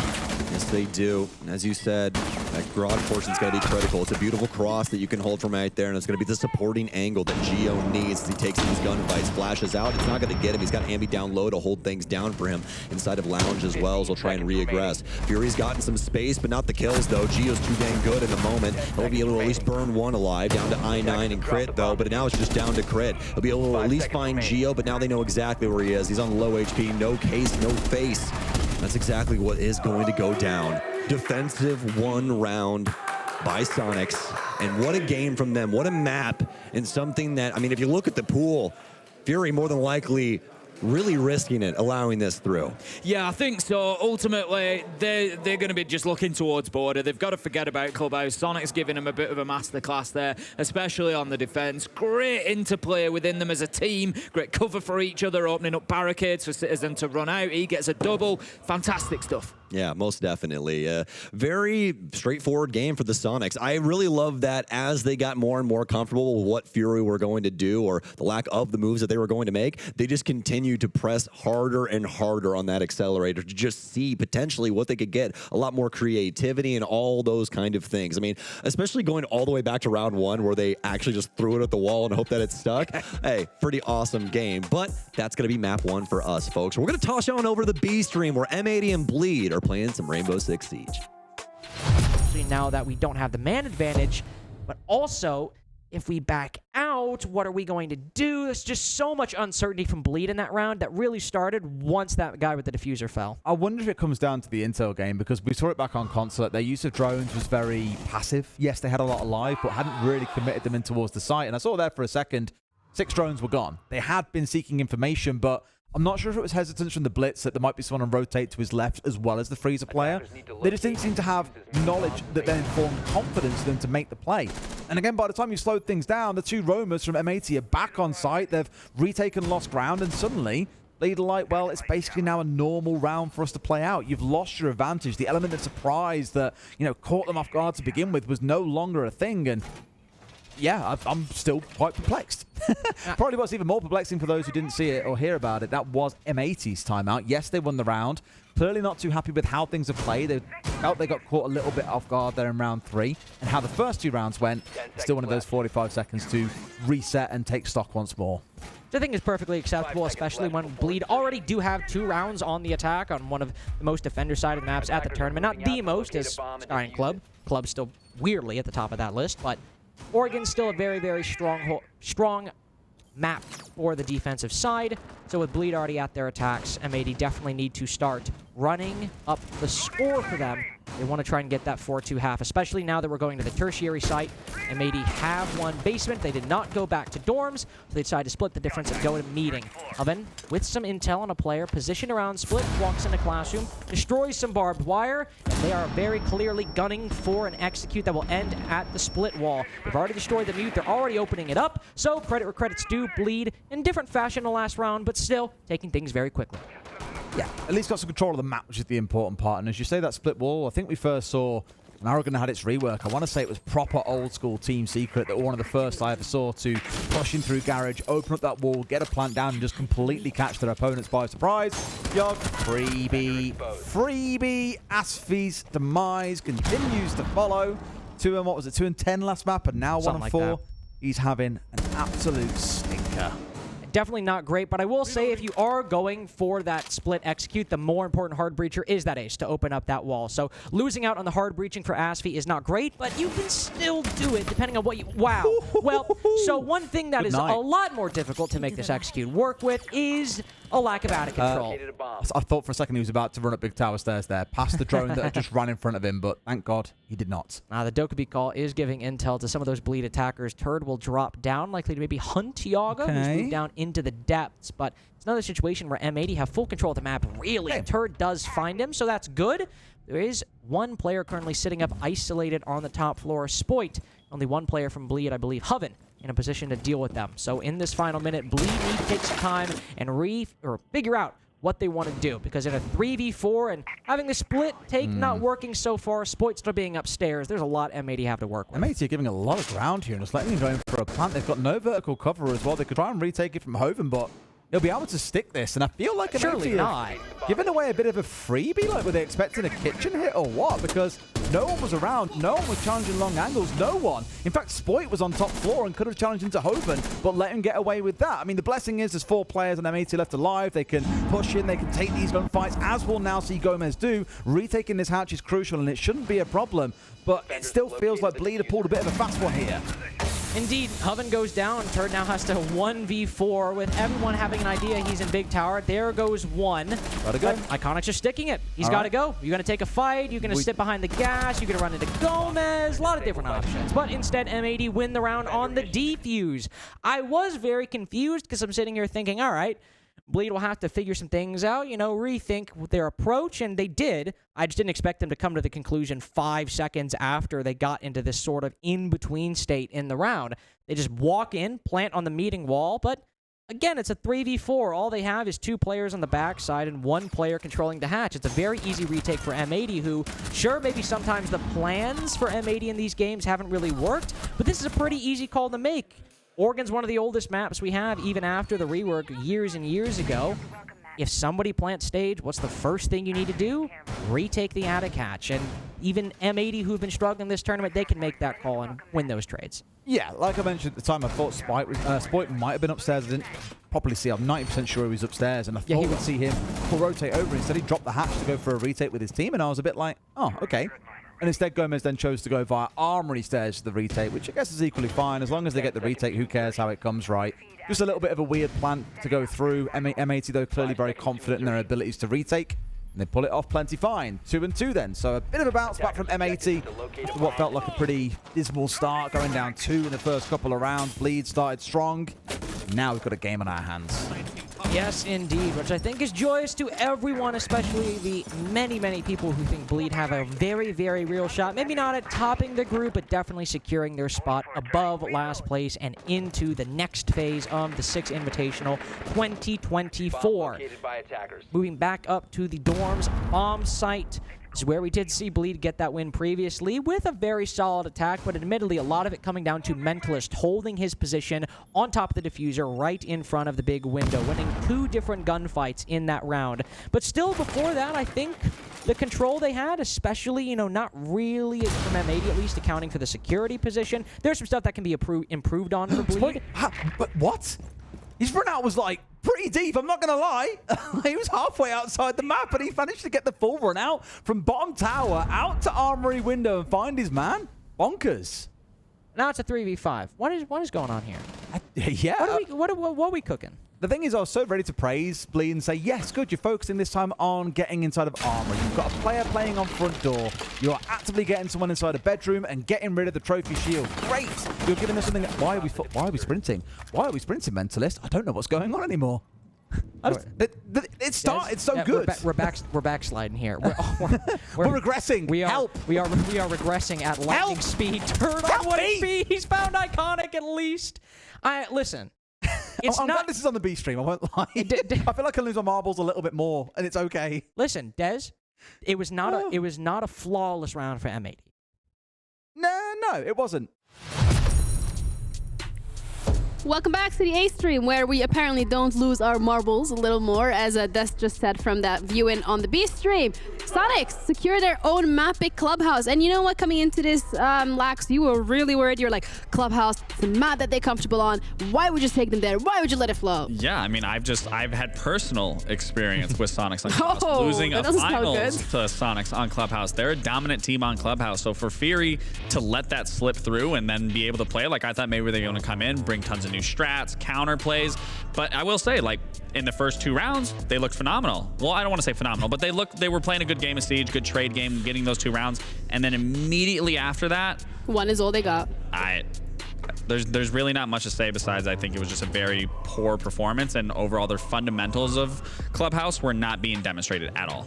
Yeah, I think, we saw 2 okay rounds. There was a little bit rush from Sonic, and then there was some alright play around Jim, but all in all, Sonics ran away with this game. I mean, they crushed. I thought Ambi really was popping off, 10 and 5, those entry kills as well, 2 and 2. Getting really active in the early game was big from Ambi. Always wanted to find those picks, whether that was on the entry kill on attack or whether that was roaming down on defense. It did feel like as well we saw some pretty good plays coming through from Rexon and Citizen. I thought that Rexon and Citizen towards the end of that game kind of let loose, I'll say. Yeah. They had some goofy positions. I don't know if Rexon would be ratting inside of Kitchen if this was against a team like W7M, but the game was going well, okay? And the team was having some fun. I don't think there's anything wrong with that. We saw the final round, Citizen doing a double run out of Garage, killing both hard breachers while the exothermic was on the wall. I mean, there were just so many very aggressive moves that I frankly think better teams would have shut down, but they weren't playing better teams, they were playing Fury. I mean, this is the SQ that I expected to see coming into Clubhouse, being one of their best maps, their favorite map. It's no surprise to me, again, seeing Fury come into this and play it how they did. I think it was round 6. I mean, Fury didn't even open the server balk until about 1:50 in, and then even Garage, like that was free to be open up the entire time, and they didn't get it till about a minute left, which makes me question why you left this map up to begin with. Yeah, and coming into this, especially, we highlighted Ambi. We were saying, okay, young player, first LAN event, doing well, warming up into the tournament. Then he goes and pops the 10-5 KD on the first map that we see him on. Yeah, I mean, looking at Ambi, I mean, and that's the thing. He's a brand new player. This is all brand new experience for him, and he's getting in your face. He doesn't care who you are. He doesn't care what region he's playing. He's going to play the game of Siege that Ambi wants to play, that Sonic sets him up to be able to play, and he's doing it beautifully. Yeah, we talked about Crit's KD coming into this. I think the key point about Crit's KD being the 4th highest in the tournament before this match is Crit wasn't playing against Ambi. Crit, I think 4 and 7 or something coming after that map. Ambi totally running away with it. Looks like the much better player. And yeah, I mean, just think playing smart in the early game, being that entry that it needed to be. He kind of played like default entry easy Siege, not easy, but like making it look easy, while his teammates kind of flexed around him, did the shenanigans, caught the enemy team off guard, right? He wasn't necessarily always unexpected, but he was so reliable to hit that first shot, and then backing off when he needed to. Yeah, starting off as well, you mentioned it yourself, Lax, that there were some good plays at the beginning from the side of Fury, some glimpses of potentially what we could be expecting from them. In general, what you've seen this series from the takeaways that Fury could be taking into that next map. What they need to be doing is playing the regular fundamentals of Siege of communication, working together, have a general idea of what you want to do. Because on those attacks, I mean, me and Jesse were talking about, we would obviously see them working together, but then they wouldn't do anything with it. They wouldn't take any space. They wouldn't take any map control. They would just double up with someone, then immediately fall off of that and go find the next person, as if they were just playing tag with one another and not actually trying to figure out how they were trying to approach the site. Yeah, I mean, even sometimes on those attacks, like when they were getting caught off guard, they were together and they didn't really know those positions. Yeah. Sometimes there were a couple of moments where they tried to clear somebody in a position. They had a goal. They said, we're going to clear this guy. And then maybe there's not a person there for a trade. Or maybe it's just you lose the opening gunfight and there's no trade to be seen. It did feel like they were struggling kind of on all aspects of attack. I will say on defense, I thought that they held down Jacuzzi Wall pretty well. They did. Once they got a cool kind of impact trick, which slowed the round down. And then once they denied Geo on a little pre-fire and BG Man from the stairs, there were round wins on Gym and Bedroom where I think that was kind of their strong point, but we're kind of grasping at straws here. I mean, this was a very weak game, and we need Border to be better. Yeah, speaking of Border, particularly coming into this map veto from your side, Lax, and you're like, oh, Clubhouse, they're comfortable floating it. Interesting. And it went not their way. Yeah, I mean, well, if we're talking Border specifically here, again, it's a lot of key points in the map, server side, dome side, and if you're going to be on these defenses halves, you need to be fighting for those. You can't be giving those up, but if you're going to be playing Border how you just played Clubhouse, you're going to be giving Sonics free reign in the map. And I will say, we start on Clubhouse, a map that Sonics are incredibly strong in. We go to Border, a map that Sonics have been a lot weaker on, at least throughout the year. This record, the record this year, 2 wins and 5 losses. At SI, they have played it once already. It was against Scars, and obviously they're undefeated. They won that game against Scars, but it was a 7-5. And they had some struggles in that map. So I do think that there's going to be some footage for Fury to look back on. They've clearly picked this map for a reason. this should be a bit of an easier task for them than Clubhouse, but I think the big thing is they're going to have to work their heads out of that momentum spiral, because it was round after round after round for Soniqs. They weren't just playing default Siege. They were making sure Fury knew, hey, we are beating you and we're beating you bad. They were talking in the chat. Fury got to put that map behind them, get it out of their heads, and really focus in to perform here on Border. Yeah, you say that they picked Border for a reason, but that's also something that we were thinking about Clubhouse. They let it float for a reason. Wasn't necessarily the case. And you said it yourself, Soniqs does have a couple of odds that potentially, when we're looking at the side of Fury, they can look back on, they come up with strategies. But realistically, from what we've seen from them so far, how much can we expect in terms of anti-stratting? At this point, for Fury, I don't know. I don't know, because Clubhouse would be that. They would have tons of history on Soniqs and what they want to do, and watching that, again, that gameplay, you just didn't see any form of counter-stratting. All right, well, let's head into the map and figure out whether or not counter-stratting on Border is something that Fury can bring to the table, because that's exactly what they need if they want to fight for that first or second spot in their group. But the map is ready, so let's head over to our casters. Counter strats? You're talking counter strats at a time like this? It's going to be Border, ladies and gentlemen, here in between Soniqs and Fury. Welcome back to the casting desk. My name is Stokes. This is Ace, and we're going to be walking you guys through this one, which, I mean, if anything is to be said about that last map, this is looking like this is going to be a quick 2-0, but that's why we play the games, Ace. Fury still have an opportunity here. Look, let's, look at the positive. There's a good chance that we see an improved Fury performance here on Border over what we saw on Clubhouse. Clubhouse was a bit of a struggle. It is what it is. We've done it. We move on. We come to Border. It's Fury's choice. It's a little bit more simplistic than Clubhouse. You've got two main areas that you're going to fight over. That's the CCTV and break room, and it's going to be office. Whether that is that you're attacking onto Armory, whether it's that you're attacking onto Ventilation Workshop, whether you're attacking onto Bathroom Towers, you're still going to be fighting over those two areas to begin with. And I think that repetition on attack, if Fury, can get themselves a few attacking rounds where, they're getting a chance to do that over and over again, maybe a little bit more helpful. And once you do get that space, you're one room away from your objective, whether vertical or laterally, most of the time. So hopefully for Fury, on the defensive side, it can be a little bit better. Sorry, on the attacking side, it can be a little bit better. They are going to kick us off on the defense. We've got our bands coming in, Dorkabit, Brava, for a little bit of a change, Azami, and then I would guess one of the others, maybe Solus or Valkyrie. Valkyrie it will be. So Soniqs is starting on the attack. What do Fury need to do here on the defense? As I've said the last couple of days when I've covered Border, an important thing to do, or a helpful thing to do, is to really try and meet the attackers at the boundaries. Once the attackers get established in those key areas, be CCTV or be it office, their rounds become a lot easier. Once they've got into that position, they've got themselves, that foothold, and they can build from there. It gets a lot more difficult for the defenders. So I want to see a little bit of aggression here out of Fury. Get up to the boundaries. You hear a barricade being knocked, go and have a look at it. Take a few shots. Get yourself involved. Don't give Soniqs an inch easily here. Most definitely. And well, moments away from getting into this one, folks. We got the prep phase spun up now as Fury's setting the map up. Soniqs waiting the gates open so they can work their way into Border for the very first time.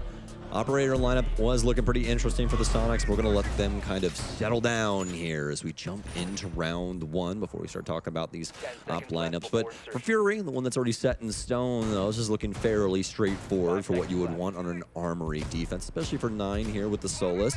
An operator that can make things quite difficult, especially when it comes to plants due to that verticality with the Solus utility. So Fury now will at least be in better graces here, as their defense has looked at least decent when it came to Clubhouse, so hopefully they can muster up a similar circumstance here on Border.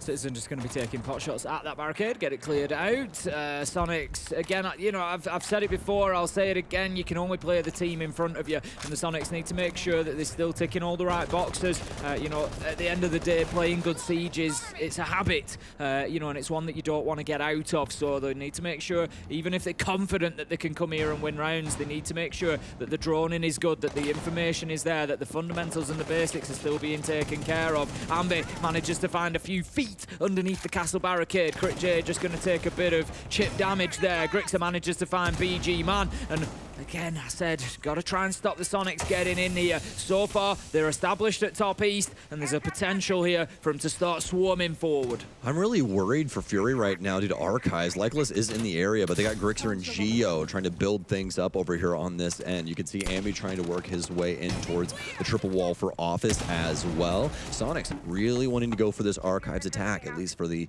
face that they're showing right now. Citizen, a known location from him, at least from the last time that we saw on Border. So if Fury did their research, they'll know that he likes to play on that window. And a very nice shot delivered to the head of Citizen, but still, Fury lacking one man in comparison to Sonics.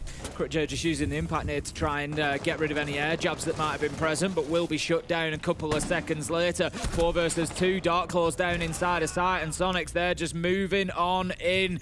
Do have I9 underneath on the Solace. I don't think it's going to worry them too much, though. Need to take the opportunity now, I think, Gio, to just get that diffuser down. There's a bit of concrete that you can plant on, and that's going to stop any potential for the Solace from underneath. That's exactly where he's going. I9 manages to find Ambi on his way up metal stairs. He's just going to rotate and see if he can find that plant. He does, but it's going to be difficult to get an angle. As you can see, that concrete just hiding enough of the planter there. Gio turns round, hits him on the 180, and that's going to be the round for Sonics. Well played from them. Sonics, very straightforward look on that. See if I can catch what Gio was saying there for just a split second, but I was talking too much, Ace. Couldn't hear him there. But either way, Fury, I mean, straightforward with their setup, obviously, and Sonics, I mean, you could say the exact same thing. They didn't really ask for too much of the map. They put Ambi in at bottom square, have him walk right up east and have some influence over the main hall, but the first kill goes on a BG man. Start opening things up over for the Archive side, and at the end of the day, after all the kills roll through from the Sonics, as they pour on the aggression towards Fury, they're able to find that nice plant over on concrete inside of Archives, even making sure at the very end that they're able to not be denied that case going down. And, you know, that comes back to what I said about you can only play what's in front of you, you know, whether that be good or bad, and I like that from Sonics. Even in a 4v1, it wasn't like, oh, just chuck it down anywhere. It was, there is a Solace underneath. We need to stop them preventing the plant. Right, I'm going to go to concrete. I'm going to put it down there. It's going to make it difficult for them to, you know, even then in that 4v1, it was a case of get the job done properly. Yes. And again, that speaks to Sonic's work ethic, to their mentality there, to make sure that they're doing everything right. And as I say, you want to keep that as a habit. Don't let yourself get out of it just because you feel like you maybe can do. So well played, Sonics, in round 1. This time they're going to be fighting over top floor control. It's Bathroom and Tellers is our site. Fury choosing to move on. They're going to be underneath this time. BG Man is in the critical position. He's inside of Office at the minute. He's going to be finding some pressure come his way. Crit J is there in support as well. But at the minute, Sonic's just looking to get into detention potentially. Maybe a little bit of horizontal pressure as well. Clear out these players underneath. First E1D out here for Geo, one of the set of 3 that he has. Ambi will be able to at least get rid of the castle barricade here so they can traverse in through detention, try and get a hold of Customs. Rexon now in tow with Citizen, as Ambi's going to find Lycolis, and he just stepped up to the plate right inside of the main double door. You knew Lycolis was playing more than likely around that main hall you saw him the last time, could have transitioned over towards the server door, but either way, still a dead man walking when Ambi is the one across from you. Fury's going to go down by a man, and now they're trying to find a way back into this round. You can see 9 doing some discovery work. He was able to find one out on the balcony, but not trying to get too aggressive on the swings. He's going to work his way back down east and try and maintain his life. And I'm just using these drones to try and get the information. Dark and Crit J managing to get one apiece, and that is a really big play from Fury. I was just going to say, on the defense last time, that's where they showed us their best. They were able to get those entry kills, and they were able to sort of give Sonic something to think about. They hadn't done that in round 1, and they'd lost the entry here, but good to see them getting a couple of kills. Nice movement from them, letting the Sonics know that they can't just take areas and sit there. They will be punished. And Fury are willing to move around and try and hit them on the flank. Good stuff. Patience now from the Sonics. They don't want to overdo it. Obviously, those 2 big bodies going down is not something that you want to trifle with. Or respect needs to be given in this scenario. Fury, well, they're at least trying to keep things rolling on this top floor. Still 2 bodies remain here, as BG Man being one of them. He's going to try and stick around Office as Sonics quickly working their way across. And actually, BG Man going to be the only one around this space now. 9's going to go down, so this might start opening things up towards the site, especially with that Echo gone. Don't have to worry about those yokais anymore. A big moment here for BG Man. What's going to happen in between these two on the triple wall? BG, he goes down to Grixer. It was such a close fight, but Soniqs, they've gotten the man advantage back. Ambi's been able to drop the hatch here, try and get into bathroom. Didn't know exactly where CritJ was, and he's played his game well here as CritJ. There's the 1v1 now. Grixer gonna move in, knows where the last man is, sees him on the peak, but can do nothing about it. CritJ closes it out, and that was actually a pretty nice hold from Fury. Just keeping hold of Office for as long as possible. CritJ drops away at a good point, gives himself a strong position inside a bathroom to fight from, and Fury close out the round 1 each. Soniqs doing a very good job of at least making it, you know, an open opportunity for them to try and take that round away from Furia, especially after the circumstances that befalled them earlier, losing Citizen and Rexen inside of CCTV. Definitely not going to be something that assists you down the line and picking up another round. So round 3 now ahead of us here after Soniqs failed to launch in round 2. Fury obviously bringing it down to the wire inside of that 1 versus 1, but very well met by CritJ. Beautiful use of the vertical there from Grixer. But yeah, overall, I like that Fury were able to waste enough time up top there. You can see 10 seconds on the clock when Soniqs were ultimately trying to drop on into sight. It was much better than they've maybe done on the first round. So that's going to set them up, hopefully, for a few more here on border, and they can start really making a game of this. They're just going to move across on that ground floor. They're not going to go back up to Armory yet. Obviously, the Soniqs' win on that round up on the top floor was pretty convincing. So it's going to be ventilation and workshop. I think a good choice from Fury. Yeah, most definitely. Pretty solid shout when it comes to border. One that used to be the immediate second option back in the day. No Armory lockers, immediately downstairs after success. This time around, though, it's going to be in the 3rd slot here for Fury. And we're going to be on the Finka this time around. This might assist with them getting softened up. We've been seeing quite a few bouts go back and forth in between these two teams where both respective parties just take a little bit of damage, and that could definitely assist them in that regard. So we'll see what Ambi can muster with this operator. A few other line changes, obviously, as well, as Geo will be bringing in the Rotero drones. I think Ambi just signaling there on his way past the fact that detention is reinforced, but at the minute, Grixer on the ace is right around on the other side of the map. So I don't know if the Soniqs were maybe planning on getting detention open and just applying a little bit of pressure from there. We saw them do it in the last round, but it doesn't look like it's going to be possible for them this time. So I like that from Fury, just adapting and thinking, well, if you want to play in from detention, we'll reinforce it. We'll make you use some utility or time to do that, and the Soniqs have chosen not to. So BG Man going to be holding on to the main door, trying to stop them getting across that threshold for the time being. We do see now that detention has been open, so something that they need to be aware of, but almost halfway through the round. And Soniqs, slow to the punch here, though, but this windup could be something else. As we've seen, this is definitely not a squad that is just doing things lackadaisically. This is all in strategy. They're going to be able to take down Lycolis early on here as well. 0-3 to start this map. Definitely not the same self that we saw over on Clubhouse. We were starting to warm up early on, but obviously started to peter off later on as well. So looks like Soniqs, though, at least for right now, a flawless round ahead of them if they have anything to say about it. It's down to BG, man. He might be able to stop Geo, but on second thought here, it doesn't really look like he has an option to, as this entire site opened up a tad bit, but no real chance for him to work his way in and try and use that scanner. It's going to be a flawless now as Ambi works his way into customs and takes down that last player. Fury absolutely battered in round 3. Yeah, pretty good from Soniqs. Again, nice and patient. No rush. It was about a minute 30 until they started really applying pressure and picking up those first kills. But once again did get the entry. That's now 3 rounds and 3 entry kills for Soniqs. So going very well in the beginnings of the rounds. Fury opting to take that tactical time out. This is their map choice, and I'm sure they will have been hoping maybe to come out and just be a little bit stronger. It's not the end of the world. They're only 1 round down. This is fixable on the defense, but they need to get as many defensive rounds as as they can. We saw the issues they had with attack on Clubhouse. You know, I'm sure that that'll be better here on Border. It's their map choice, and it's a slightly different layout to the map and sort of different priorities for the attackers, which I think will lend itself more to Fury's sort of style, or at least to solving some of the problems that they had.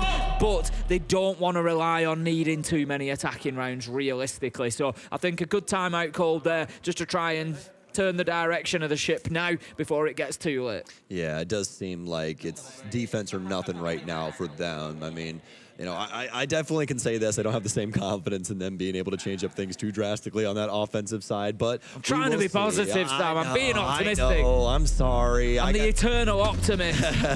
I'm always the bearer of bad news, Ace. That's just how I am. I'm a negative Nancy at the end of the day, I'll be honest with you. So, but I will say this, they definitely do make a smart call, especially after that flawless round, kind of stop the bleeding, get to think about some things a little bit, but they do still have some opportunity here. I mean, Border has a 56% defensive win rate right now. We'll just have to see if Fury can potentially put something together on this top floor defense. Let's see if they can get something going then. Last time around, Soniqs took this one by walking through Office, just getting on into sight and getting themselves a couple of kills. So again, Fury, I'd like to see them pay a little bit of attention to the top of East Stairs. Ambi was able to get in there, you know, fairly quickly and easily. Citizen worked from the balcony window as well, just to make their life difficult. Crit J was inside a break room last time around, couldn't get out of there because an air jab, at least not confidently, and then was taken down on the long angle from Office, which he was trying to hold in reverse. They've opened it up again, but I'm not sure if it's going to be the play or not. We'll see whether the Soniqs go quite as quickly. This time, it's going to be an Ursa shield that they play behind. At this point, I've seen Citizen do this setup for East Stairs so many times, I feel like I'm going to start doing it every time I get on Border. Just nomad, run my way over to East, toss the cam up, get it up on the little balcony ledge up on the top of the roof there. Start playing things around for that inside balcony for top square. It's a beautiful piece of the map, and with Border being so tiny, really no matter what site you're going to, East Stairs is always going to be a solid consideration that you're going to have to care about. So just as a default location, not a bad idea at all from Soniqs, especially because you can build off of it so very easily. Now for Citizen, he's actually going to go around and actually go in where we saw Ambi the last time. This is how we saw Ambi enter as he walked in bottom square and straight up East.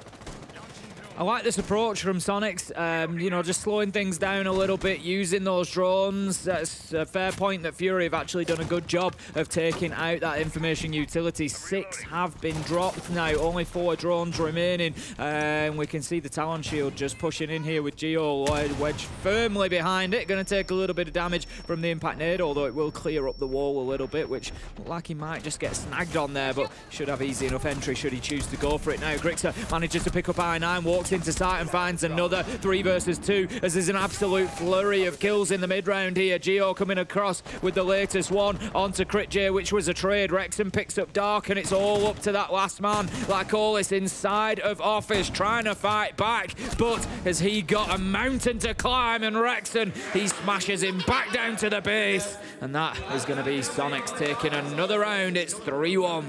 What a way to pull their vision. I mean, the Soniqs have so many things going on over on the east side of things. A lot of Fury's, focus is focused on what is happening in that portion of the building. And what does Grixer do, Ace? It's very simplistic. He just hops inside of the back of Archive and kills 2 people practically immediately. Look at this. He just hopped in the window. You see everybody trained over to what's happening with Osa and all of these other things. It's such a beautiful setup from the Soniqs. So difficult for Fury to try and fight back, especially with those Osa shields. They did have some impacts implemented, but they just didn't use them in good timing to try and destroy those things and assist them in some of those gunfights later on down the line.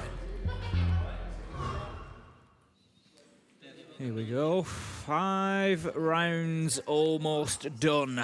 4 on the board. Soniqs 3-1. And we're going to be heading to bathroom and tellers. We saw this defended back in round 2. It was the site that Fury won. So they've had 2 away and they're going to go back there. Makes perfect sense. Try and get it locked down again. BG Man and Crit J did a good job of holding top floor. And they stayed around for as long as they need to. BG Man ultimately giving his life to hold on for as long as possible. Crit J J then dropping back down and just giving a real multi-layered defense that Sonic struggled to break down. It was much better play from them, so I'm sure we're going to try and see more of the same, but the Sonics may well just pay a little bit more of a sharp focus to Office this time and clearing those two out so they don't cause them the same sort of problems.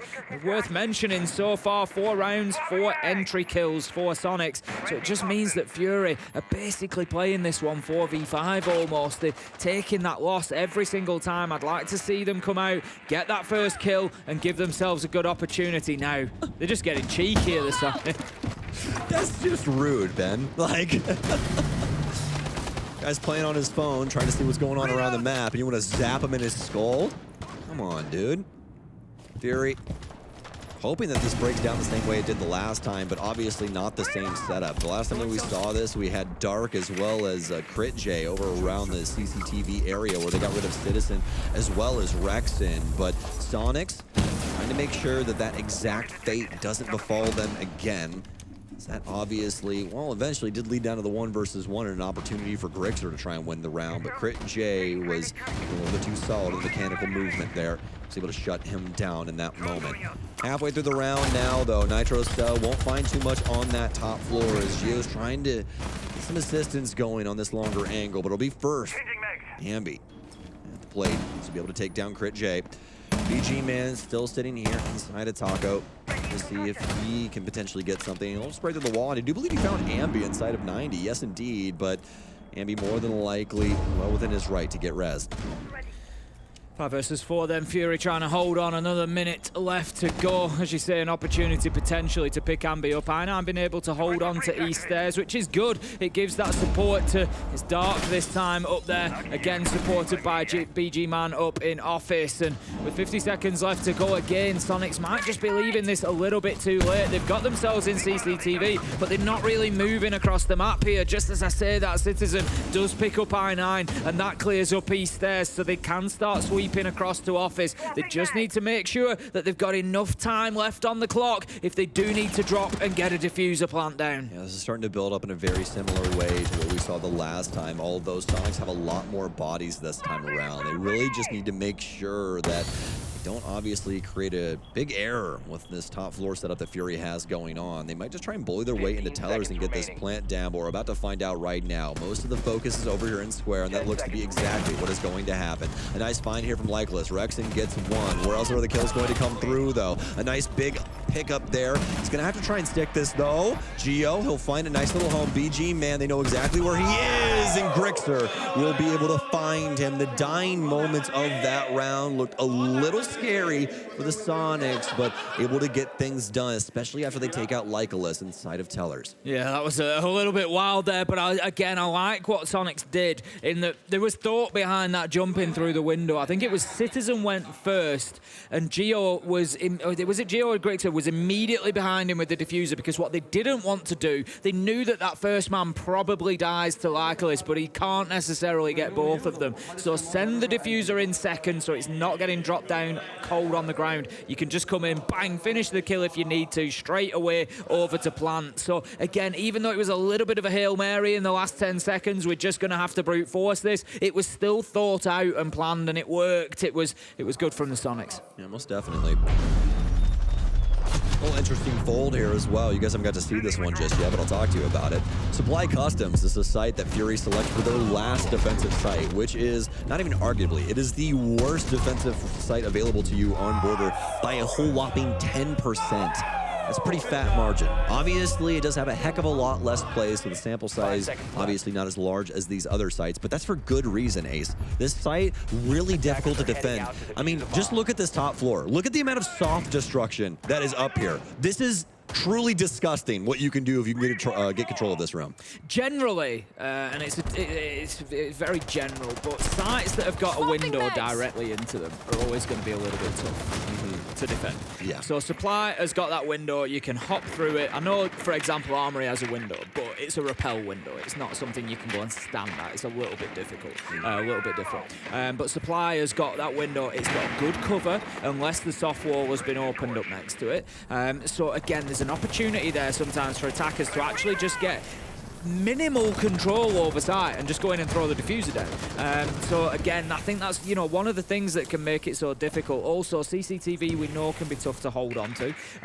You know, that many teams try it sort of round after round, and it's not something you can hold on to through the entire round. You're usually just trying to waste as much time as you can in there, 1:32 minutes, and then you're giving it up, you're dropping away, you're moving back into 90. So again, holding on to that throughout can be very difficult. We can see the Soniqs are just approaching it from Passport. They're opening the wall directly into Customs. Again, it's a reinforced wall that's really easy to open from a barricade directly on into site. But there is the entry kill that I was asking for. Lycolis manages to pick up Grixer, and Crit J follows up with another. It's all falling apart for the Soniqs here in round 6. Well, I talked all that mess about this bomb site. It looks like they might have a perfect round here on round 6. Maybe it works or doesn't work rather for others, but it's definitely working for Fury, isn't it? It's gonna be down to Geo here, but he's more than likely not going to be able to accomplish too much. Maybe a couple of kills, but it should be traded out in tow.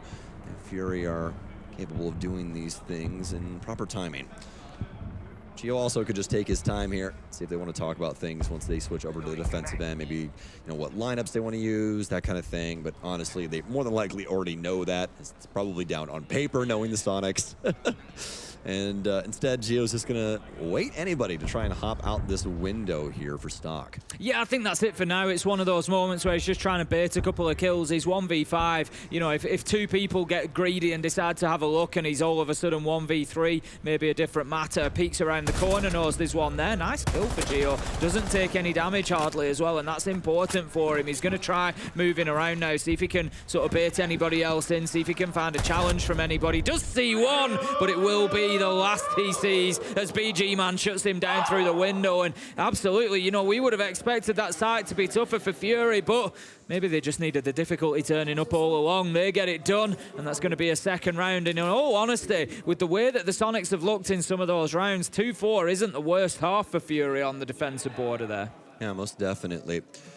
Now, Soniqs forming their magic over on the defensive end of things. Obviously, the more successful side of things across practically every single map that we have available in the pool right now. I think the closest one is Nighthaven Labs, I want to say. Yeah, hilariously enough, do you want to know the least defender-sided maps right now? The second one is going to blow your mind. It's Nighthaven Labs with a 54% overall. The one that's tied with it is Cafe. Really? Cafe, okay. 54%. That's just because of bar and cocktail. Don't get me started on top floor cafe.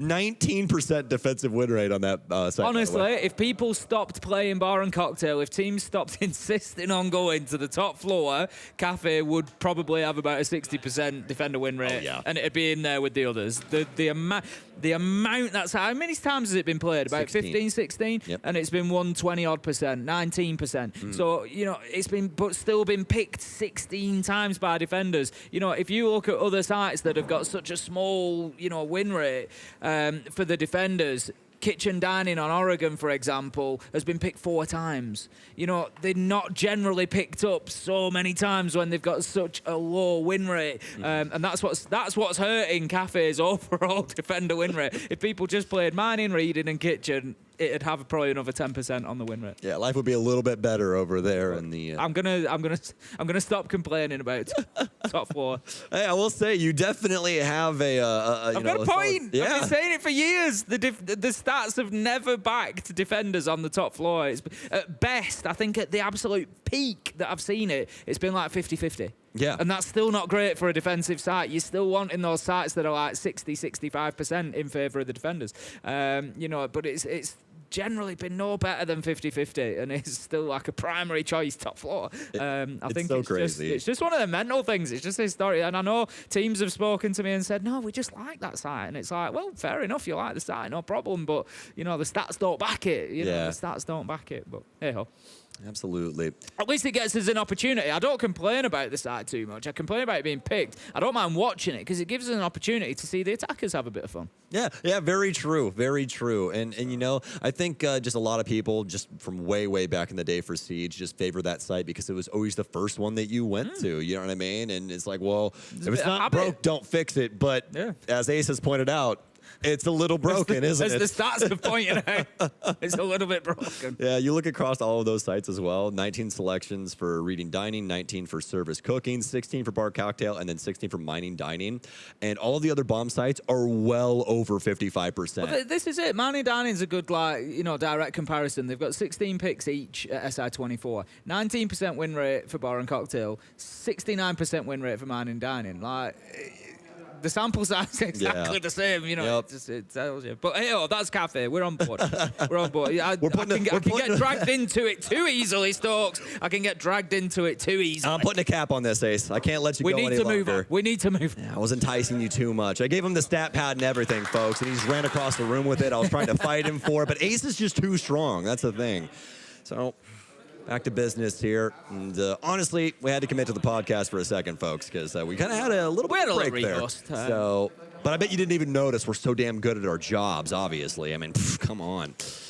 Well, as of right now, Fury staring down the barrel of losing in 2-0 fashion here as Soniqs have donned the mantle of the defense. We just await the server to come back up. They're actually looking at bathroom tellers for their very first defense. So I'm going to be starting things off in Archives Armory. And in fact, out of the 3 main sites, this one actually has a straight 50-50 shot for the defense to win it. There we go. We'll see then whether the Soniqs can turn it over.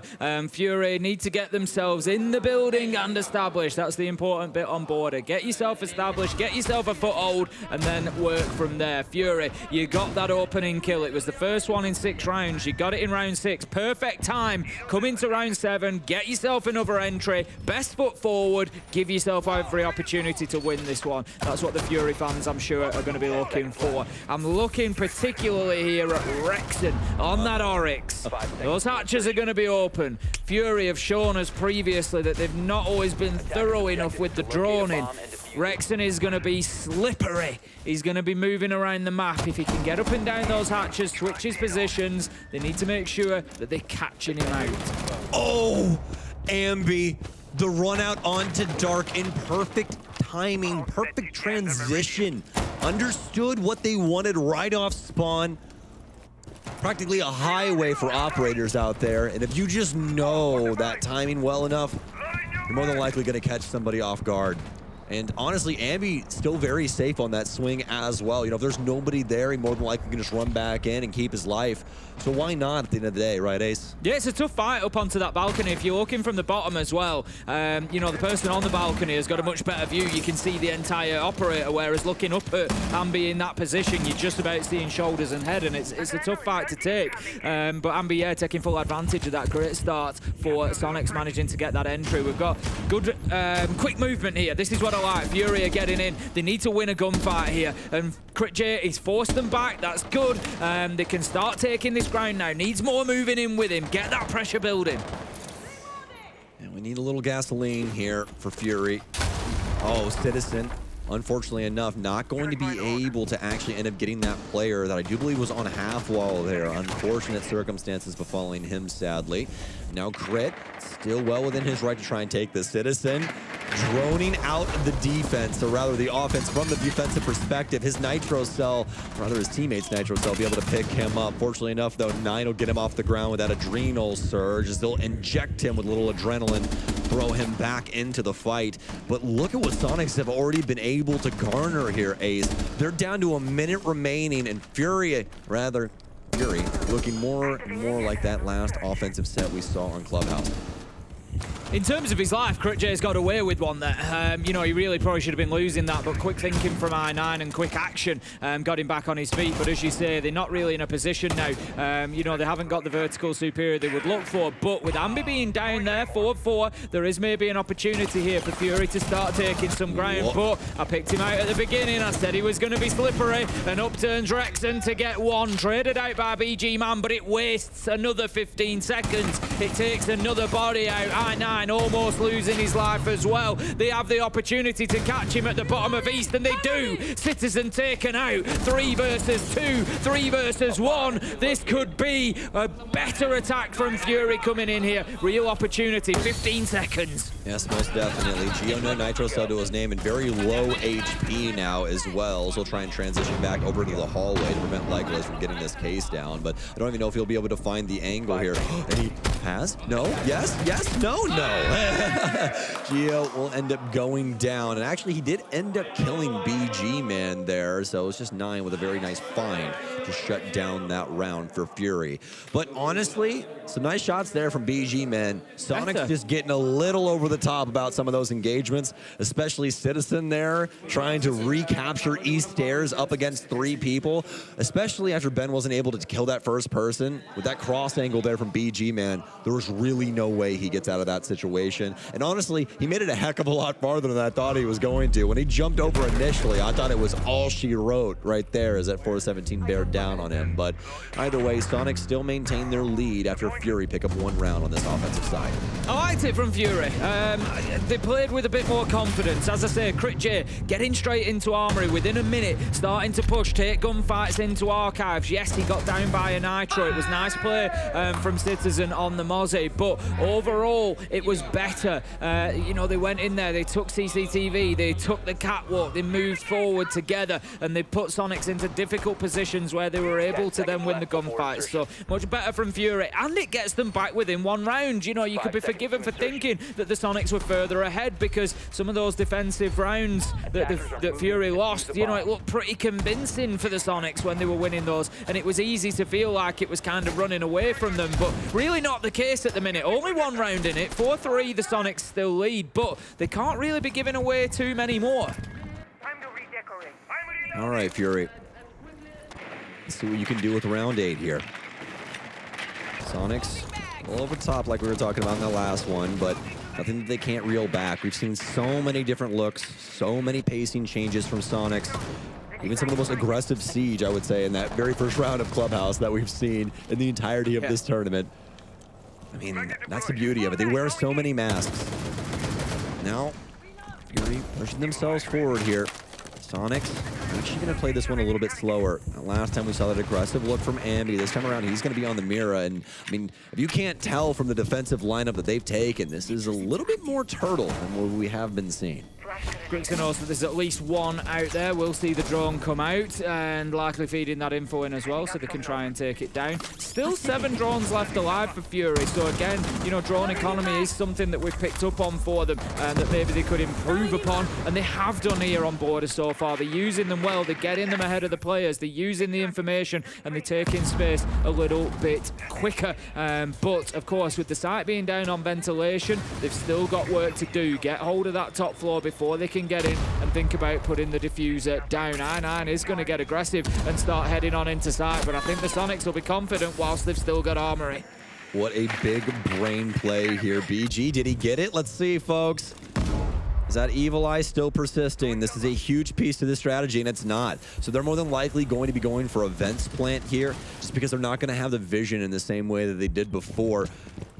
Have to see what goes on as Fury, they've already gotten 2 minutes off the board, but oh no, 9, an ill-advised peek. Not something you really want to do in that scenario, am I right, Ace? Who is pressuring Citizen up in Armory? It's step 1, ventilation. Are they playing above? Yes, right, we need to deal with them. You know, and that's why, because Citizen, 2nd kill, nobody's pressuring him still. Citizen, 3rd kill, nobody's pressuring him still. Citizen, 4 kills. He's going to get an ace without even being pressured. He sees the last, he gets shut down by Dark, but then Grixer is there for the trade. Citizen has just got 4 kills without barely moving his feet. I think Ambi's a little stronger than Citizen gave him credit for. Hit him with that dap up, and he was like, oh my God, my hand. Poor guy, but I mean, who else wouldn't be excited for their teammate when they just put Fury to the torch right there. 4 separate kills going the way of Citizen in a scenario that should have never even happened. I mean, 9 just walking right into the lion's den there as Citizen is preying upon that window from half wall. And as you said, Ace, it is a Vents server offense. Our very first bridge to cross is upstairs. It's a minute remaining. Citizen's first kill is onto 9, as well as a follow-up player simply trying to walk in the front door. This is something that this can't happen. This should never, ever happen. That's what I was saying.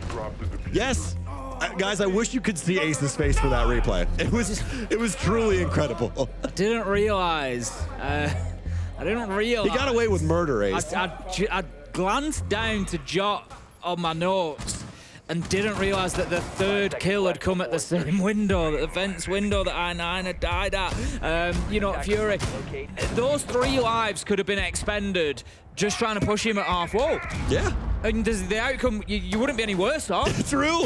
Just throw the bodies at him on the top floor. You know, that's why you hold on to the top floor for a ventilation workshop defense. You know, let's look at it the other way. The positive, Soniqs, good defense there, showing us why those verticals work. You get up there, you put your utility, your reinforcements, everything up there, and you try to hold it like it's armory. You can basically hold almost all of ventilation and workshop from above. Every single plant spot can be held so long as you've got the verticals opened up, ready and raring to go. If you've got a shotgun in hand, you can leave that until the until the attackers are pushing in if you want, so you're not giving them holes. But we've just seen a great example of why that verticality works. Ambi is going to pick up the entry onto Dark, and the entries just keep raining towards Soniqs. And this is a terrible look for Fury. They've lost their Lion. They can no longer lock down Soniqs and force them not to move around the map for a couple of seconds at least. And that's something that you'd really want here, just to be able to slow things up, potentially get a kill of your own if you can build off the back of some information along with that EE1D. But now, all for naught. Soniqs, they're going to slowly start to peel this back. I highly doubt they go too far away from this, but just setting themselves up that if another gunfight does go their way, they just work their way back to site, give Fury some space, and allow them to practically lose the round for themselves as this man count will continue to more than likely dwindle. What a shot there from Citizen. I9 not choosing to open up the castle barricade just yet either. BG man trying to work his way in the top of East. And you can see every single Fury member in a line over here from balcony to stairwell. Yeah, it's going to be a very one-dimensional push more than likely, and that allows Soniqs, as soon as they recognize that, which they will have done by now, you can see, or I can see on my top down here, Grixer, for example, who's the man over on the bomb chassis looking, you know, sort of out towards West Breach. He's not paying attention to West Breach anymore. He's looking out towards Archives, and as soon as that is happening, here you go, thank you, Grixer, as soon as you can see that person taking up that angle, that just screams, yep, we know you're all coming from the east side, so we don't need to worry. And that's a problem for Fury because it means all 5 guns are stacked up against them and they're just waiting for them opportunities. That's a great kill though. Lyko is managing to pick up Citizen there in Fountain, and it might just give them a little bit of space to start fighting, but Gio hits him on the fadeaway. Looking like Klay Thompson from last night, man. 3-point shot up, and it's good. 2 versus 4 now for Fury. A plant attempt, but it's all gone awry, folks. Soniqs on the precipice to being able to take this in 2-0 fashion, and this border looking so darn clean from them thus far. Soniqs have looked good. I think the reality is, Fury have turned up and they've had a bad day. It's a bad day at the office. They've not really turned up to the races. I feel like, they've already done really well in the group. They're likely to go through, I think, at this point. I don't know how it stands mathematically exactly, but they've done a lot of the work that they needed to do to progress. I'm sure coming into it, Soniqs isn't one of the teams that they'll have sat there and said, yeah, there's 3 points for us. They'll have known that this was going to be a difficult game and that points needed to be picked up elsewhere. What I would say, potentially, Stokes, is look at it this way. I feel like this isn't as rounded a performance as we have seen from Fury. We have seen them be a bit better than this. If you're going to have a bad day, why not have it against Soniqs? That's true. To be honest, as Fury, you could maybe turn up and have your best performance, and it's still going to be a difficult game because the Soniqs are great. So why not turn up? If you're going to have an off day, it's not the worst day to have it on for Fury. You lose to the Soniqs. everybody in the group has lost to the Sonics, so it doesn't really matter. And then you have your better days, you know, you learn from this, and you do it against the other teams that maybe you can pick the win up from. So you look at it like that, maybe it's not the end of the world. No, and honestly, it isn't the end of the world, because here's the one thing. Here's the one thing, Ace, and here's the one thing that I always remind people about. Yeah, I'm going to sit here, I'm going to point out the things that are happening for Fury that they're doing wrong. Because at the end of the day, that is our job, okay? But here's the main thing. When it comes to series like this, you want to know how you get better at games, guys? You get your ass kicked. That's how. Yep. You have to lose. And you have to lose. That's why I do that in ranked all the time, though. That's why I've been doing it for 3 years. There you go. Yeah, I'm just on the learning process. Any day now, I'm going to switch it on. That learning's coming out. Exactly. You got to apply things. And really, I mean, that's why they say you got to turn those L's into lessons. That's why that's a statement in the first place. Citizen, are you going to be handing out L's here? That's the real question. But yeah, for Fury, they're really going to want to apply this. And I mean, there's a lot to learn from the Sonics. They do a lot of things extremely well in the game of Rainbow Six, especially this roster. I mean, my God, have they looked good so far on this group stage. Yeah, they really have. Like I say, you know, unbeaten for a reason at this point. They are going to be probably considered one of the top teams going through into the playoffs, I think, given their performances. And I think it's a, you know, it's a viewpoint well deserved because they have earned it. But Fury not doing too badly here. They haven't managed to move anybody inside of CCTV yet, but they haven't lost anybody either, so that's not terrible. They've got East Stairs control, which is something they can start working their way through. Office, Ambi is currently located in 90. He's going to have a peek around that corner, and that mirror window is going to make it a little bit difficult. He can see into Fountain, through into Office, so Fury need to be aware of that, and Citizen hasn't been moved yet either. 1 minute 15 left on the clock, and Fury just struggling to get themselves inside. But if you remember right at the beginning, I said a great way to defend border is to not allow the attackers inside the map, and again, Sonics are showing exactly why. Yeah, and you can see why they also don't want to try and flirt with this either. Look at the amount of angles that 9 has to worry about in general, and that's exactly what I would have expected. Rexton sitting in behind a bookshelf, making it really difficult to even see him in the first place, and he finds a beautiful kill. Might be able to find a second one here, as well as flirting back and forth with multiple targets. He's going to just try and play it on timing, but it's actually going to be Fury that grab the reins here for just a split second. And with 40 seconds remaining, it's 4 versus 3 in their favor. Yeah, good from them.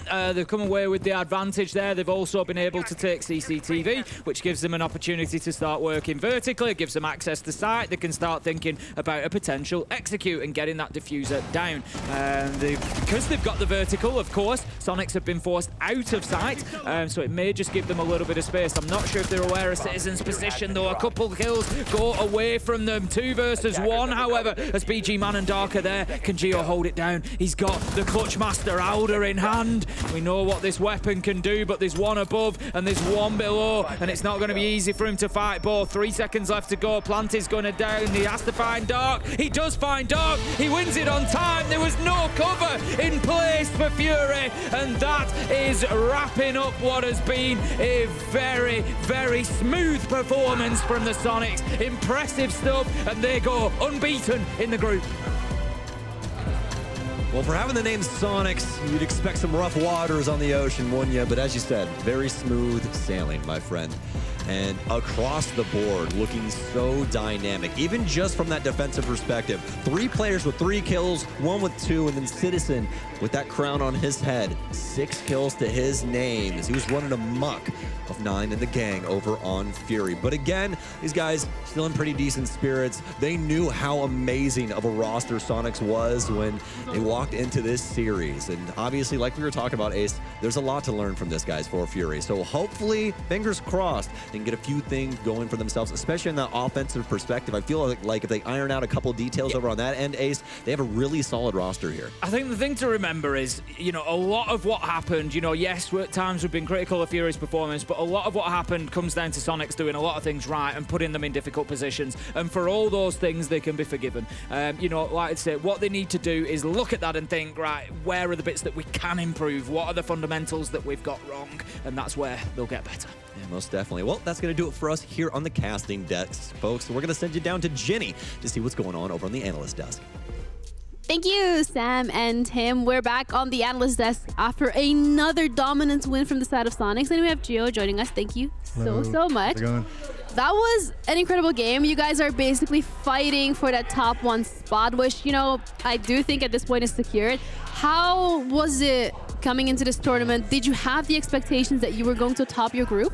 I mean, obviously confidence is a big key, so we came in knowing like we wanted to top the group, but I think it's one thing doing and one thing actually like going in there and actually like thinking about it. So I think we're just happy to be here and we're just doing really well. Yeah, well, you didn't just top your group. You had the perfect group. You 2-0'd every other team. You don't play tomorrow, so you're done and dusted with the group stage now.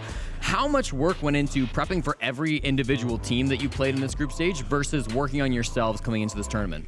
I think for us, it was mostly about making sure our map pool was good, including Ambi. So it's about switching up our playstyle and making sure he's included. And I think apart from the prep, I think we came in here like with a lot of confidence and it worked out. Yeah, Jesse also had a specific round that he wanted to show you, and the fact that it's now ready, take it away. Yeah, so this is a round on border, round 4 when you had the OSA. A lot of people on this bomb site, they think, oh, OSA, I'm just going to walk in archives and plant. You do something kind of interesting. You go into office, and it actually creates a great distraction, which gets Grixer an opportunity to make some havoc. Can you walk us through kind of why you decided to do this and what the goal is? Yeah, basically my team was saying, hey, Gio, we can't really take it easy. These guys have like everything open. And I was like, watch this. I basically just said, watch this. I walked in, and then this guy kept swinging, so I just pre-fired and I got him. Yeah, that's basically it. Yeah, really impressive stuff. Obviously caused a huge distraction, and then Grixer jumped in to archives right when you did that. Got the opening 2K for that round. Was that like I mean, yo, that was part of the plan. Apart from like the watch this and, hold my beer, it was basically as soon as I put on the shield and make noise for you, jump in with the stuns and kill him. Awesome, awesome. Well, okay. Great stuff on border. Clubhouse was even more dominant for you guys. I mean, by the end of Clubhouse, you guys were doing some kind of crazy stuff, running out of garage, Rexing it around where he's ratting inside a kitchen. You guys were typing a lot.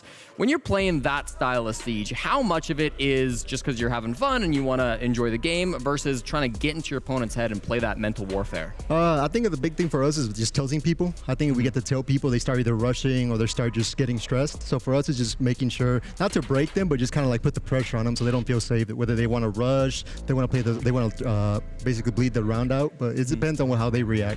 But we pressure. Okay, one last question from me. Answer it however you'd like. You said you have a big map pool coming into this. We saw that through group stage. Your first 6 games were all on different maps. What do you have in store for playoffs? Are we looking to see every single map coming through? Or are we looking to see some more surprises? Because you played a lot of different strats here in this group stage. No, I mean, we haven't showed Bank, we haven't showed Knight, we haven't showed Cons either. So you never know, we might be nasty at that too. So I think our group was one of the easiest ones. So I don't think it's a big we're coming in confident, but we also understand the tournament starts in playoffs. So for us, it's about coming in with confidence and making sure we show what we have. Well, the confidence has been showing on the servers, so it's been doing great. And I mean, the vibes with the team as well behind you. Everyone seems to be bonding very well. Thank you so much for the interview. Thank you do appreciate it. It's been a and while. it was a dominant win. Another 2-0 for the side of Soniqs this time around against Fury. And besides G2, they're the only team who has gotten 2-0 in every single game. G2 tomorrow have Dark Zero, so this could potentially spice it up a little bit. But in total regards, I mean, coming into border here, Laxton, you were like, okay, we're looking at the fundamentals from Fury. We want them to get back into that play, but it didn't feel like we got to see that. Listen, I hate to be critical. I really do. I try to give teams the benefit of the doubt. I don't ever want to just, dog on one team and do all that. But it's the same thing again. There was rounds in here where me and you were talking, especially I think it was round 8 Vents Workshop, and you have to clear top floor. You have to get control of Armory if you want to try to go for that Vents plant. And they just didn't. They tried fighting Citizen at the window and kept losing that window fight, which realistically, you should not be winning that gunfight if you're outside the window. Yeah, I mean... Yeah, well, actually, that one particularly... Sorry, I just actually do. Round 8 is actually the play of the game from the side of Geometric, the intel plays of the game. Particularly, we're going to rewatch the whole thing, and I knew you wanted to add something onto there, Jesse, so go ahead. Yeah, well, I wanted to say, I mean, Citizen, they're just giving it to him, and Citizen, while the stats were up, he came by and he peeked in at the stat board. I believe he top fragged this map, I think maybe tied with Ambi. It looks so easy, and again, the pressure was there from Colas at the last moment, but at this point 3 of his teammates are already dead. It's a walk in the park for Citizen. Every day feels like he's doing the same thing.